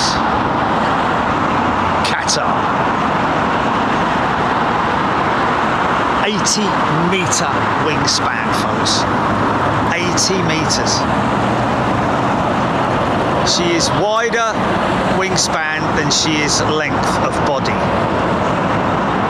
And there are many, many amazing factoids about this jetliner, which would blow your mind. Everything is just so massively big on it. And no, they won't make a cargo variant of it. Never will be, can't convert it, end of story.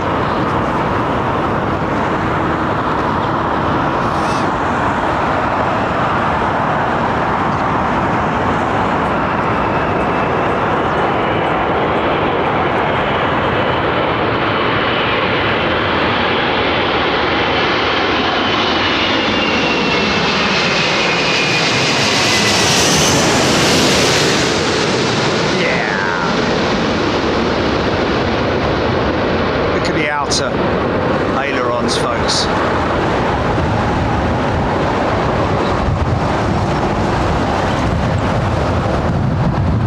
Bosh! Nice! Of course, unless your name's Freddie Laker and you've got 19 DC6s and a handful of C46s, and you go and make the craziest looking air ferry you could ever lay your hands on. The Carvair, I think it was. It was Carvair, I think, yeah. Crazy aeroplane. For air-cooled radial engines, I think. Very identifiable as DC6, I think it was. The back end of it, the tail section, and of course the engines and wings.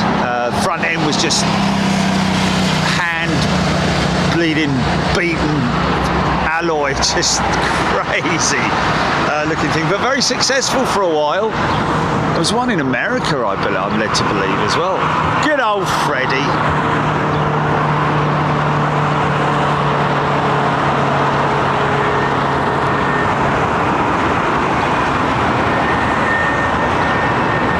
The whistle.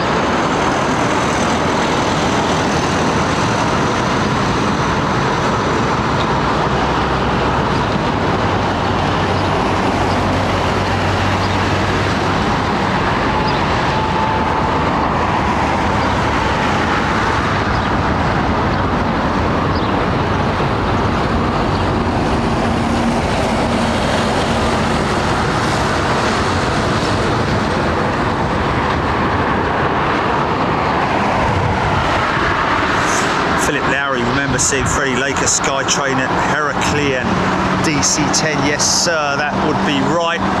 It would be DC-10 indeed. Kirsty Stevenson, one day I will fly on that beautiful plane. Karen Northern Angel, I just want to fly on one. Such a pity they can't even land here at CPT. Phil Eagle, the reason for the 380 wing is so big is it was designed for a planned Dash 900 and 1000 version that never happened. I flew on a BAF Carvair to Ostend and in the day. Trevor Dexter, wow. Jeffrey Dingle also flew in a Carvair from Southend to Ostend. It was DC, that's a dollar sign, not a DC6, okay. It was another McDonnell Douglas DC. Well, would that have been, well, it's either a DC7, DC4 maybe?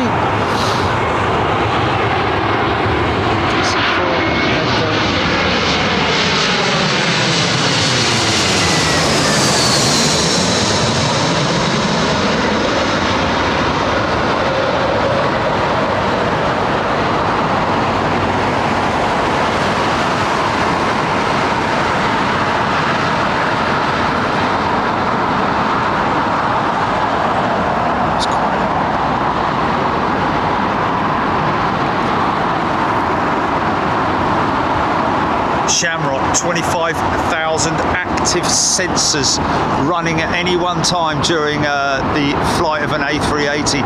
I would say that would probably be the same with most modern aircraft.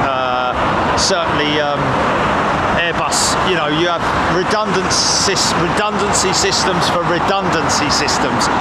There is so much backup that, you know, something really bad would happen.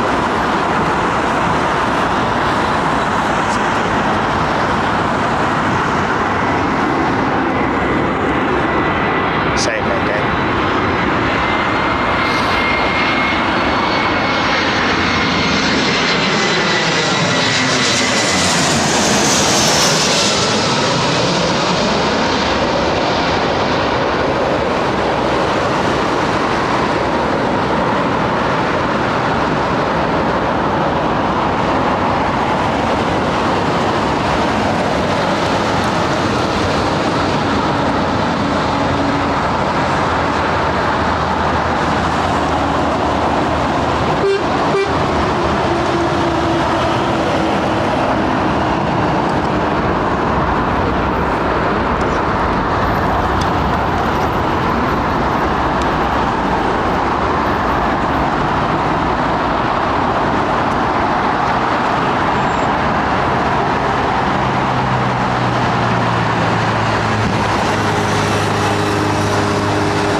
Flying on Qatar 380.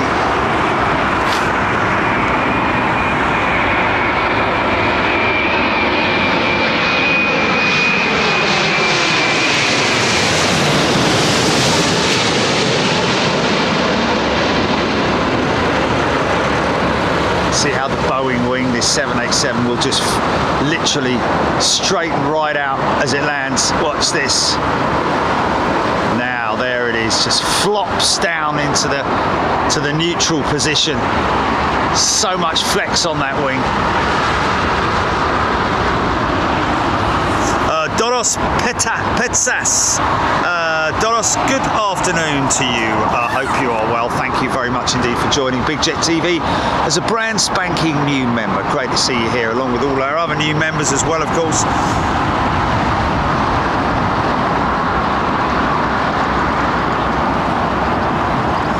Lloyd Bell, just finished my last exam. That's me officially left school. Wow. Fair play.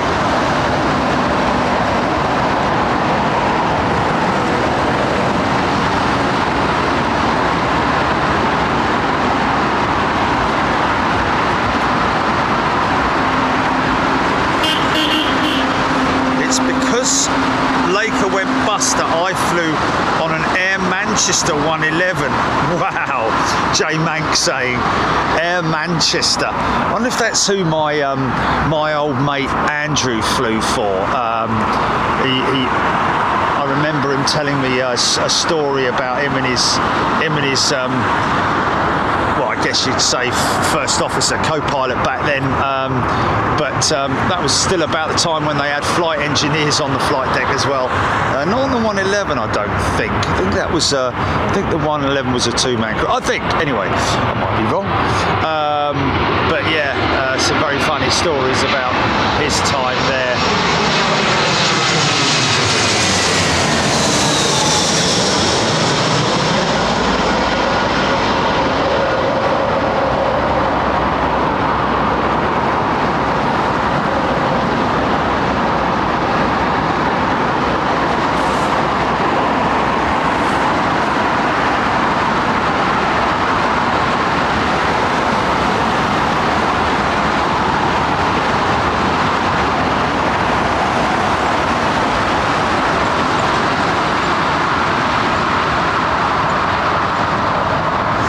JB Tripports, just completed my group presentation in airline and airport marketing at university today. It was on creating a new airline. Fair play, sounds great.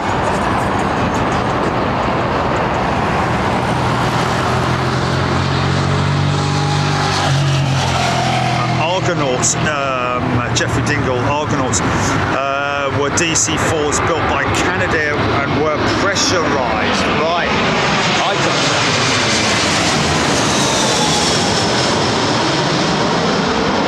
The Argonauts, yes. I remember those. Weren't they those huge, great big... let me just check that.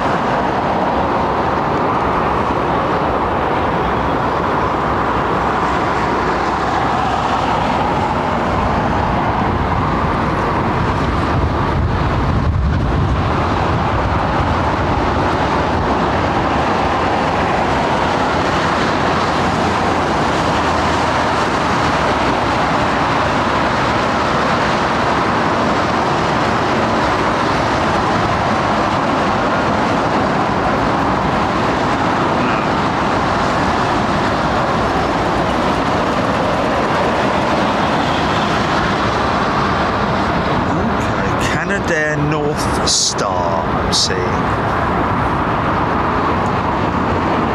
Canadian development for Trans-Canada Airlines of the Douglas DC-4. Instead of radial piston engines used by the Douglas design, Canadair used Rolls-Royce Merlin V12s. Blimey! There's something I've never known. Wow! How about that?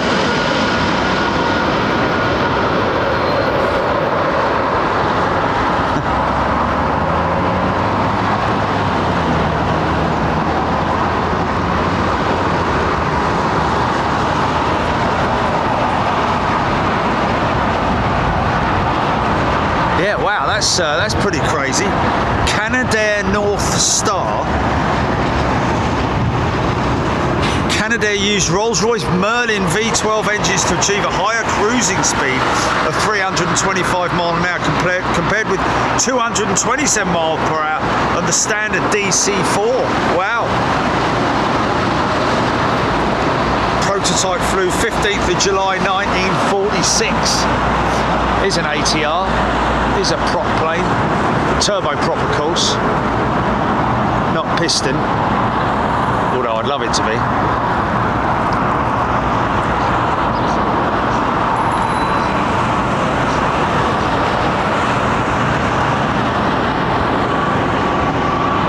Easy sound.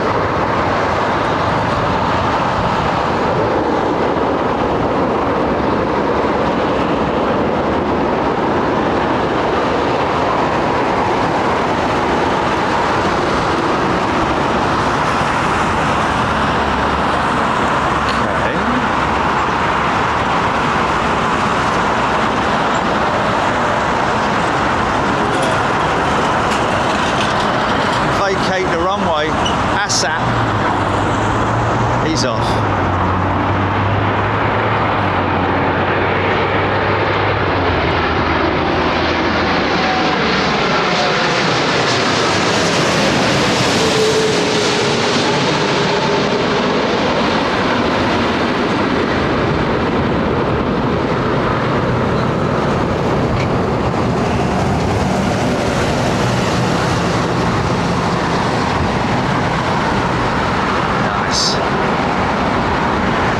A350 1000 flying on tomorrow.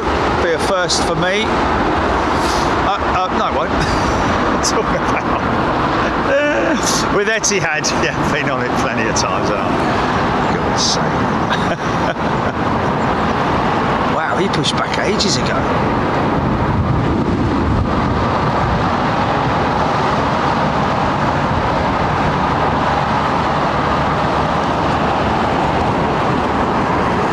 So folks, if you want to join me in Japan, you are more than welcome. We have got some good stuff lined up, I have to say.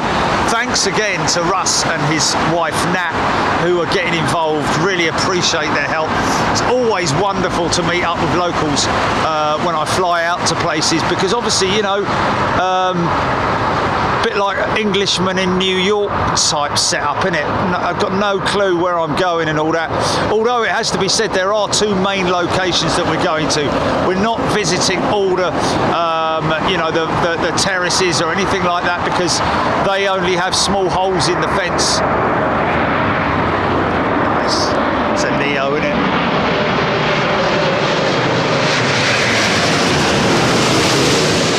They only have small hole. Look right through those engines, man. That crazy. Can't see through a conventional, even a high bypass ratio turbo fan with multiple blades. She creates quite a lot of downwash. Gonna get a what? Gonna get a crack.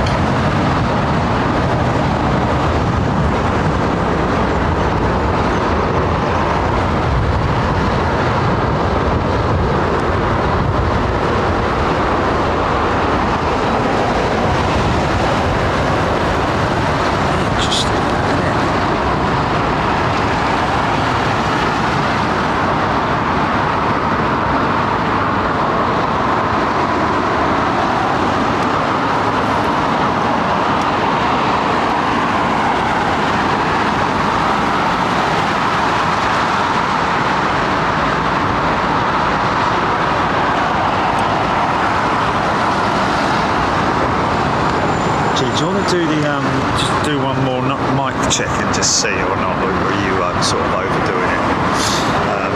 Because we're going to get off soon anyway, so prep to do.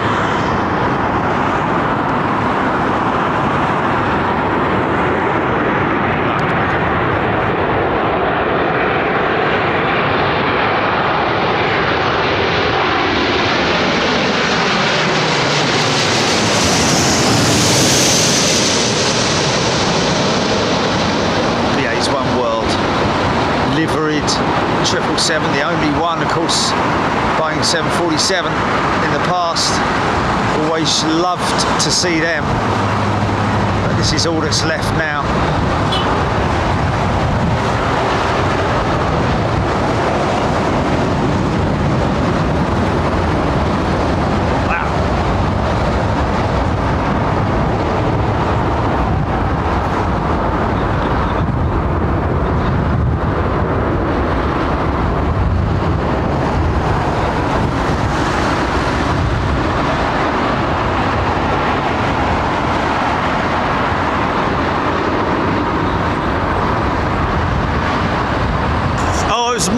Was it Matt who I met earlier? I think it was, wasn't it? Matt, great to see you. Thank you so much for coming to say hello. Appreciate that. 3rd time lucky, I think it was. Declan Dolan, are there any cockpit videos coming into Heathrow seeing Jerry in the paddock? There was one once, wasn't there? I seem to recall, but.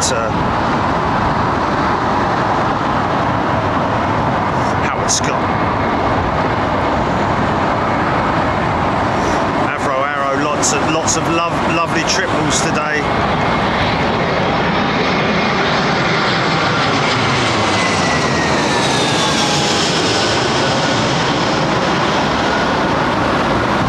Plane crazy. Ryanair doesn't land at Heathrow because it has no reason to, my friend.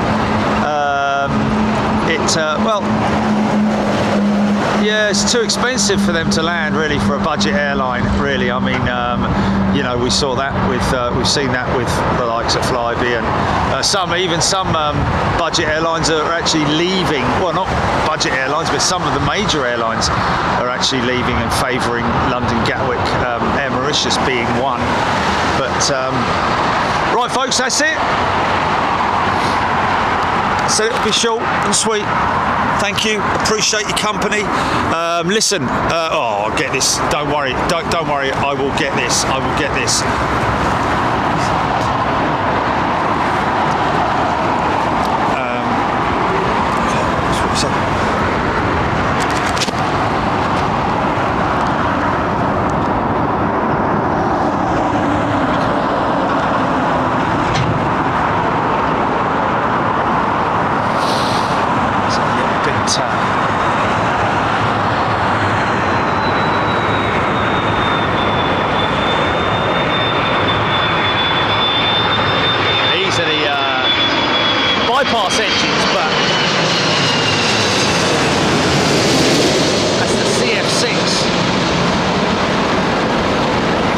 really see through these ones, can you? Look, because they've got so many blades.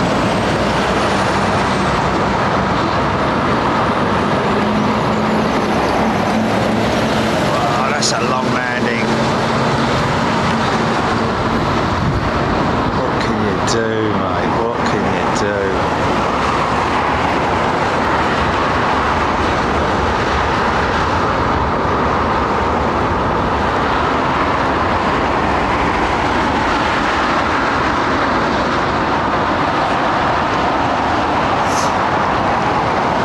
You know, flight numbers tomorrow, folks. I might actually do a piece, you know, just to, you know, from T4 over the road there before I head out. More than likely, I will. It's an relatively early flight. What was it, 10 something or other, Gilly, or 10? Oh, 9:50. There we go.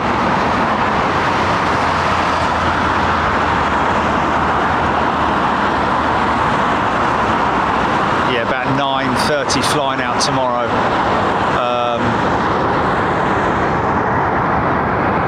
Total time in the air, what was it, 19 hours did you say, Gilly?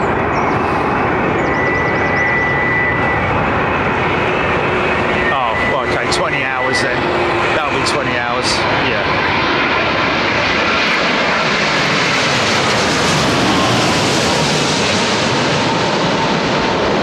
And we will we'll obviously keep you updated as much as we can, folks. Just bear in mind there's a big time difference with this one. We're going forward in time this time as opposed to back in time. We're going forward in time, so you know, make sure you adjust your clocks and your alarms and all that kind of stuff, and hopefully there's going to be some of you folks from the UK who are going to be joining us. I hope there will be.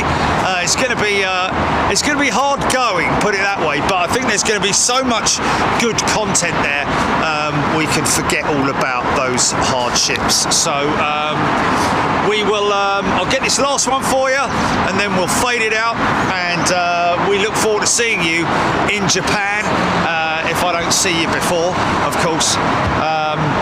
Yeah, another relatively good show. A couple of little technical issues, but something that we will now troubleshoot right now when we come off air. That's what we also need to do, because we're still encountering a few minor technical issues, which we need to really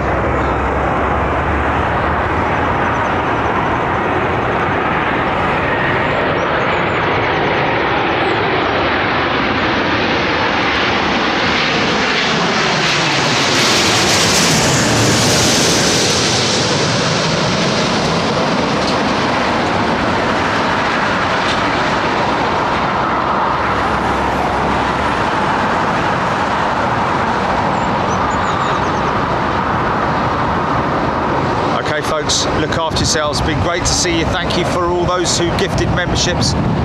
Welcome to all our new members, and we will see you in Japan. See you later, folks. Cheers. Turning Japanese. I think I'm turning Japanese. I really think so.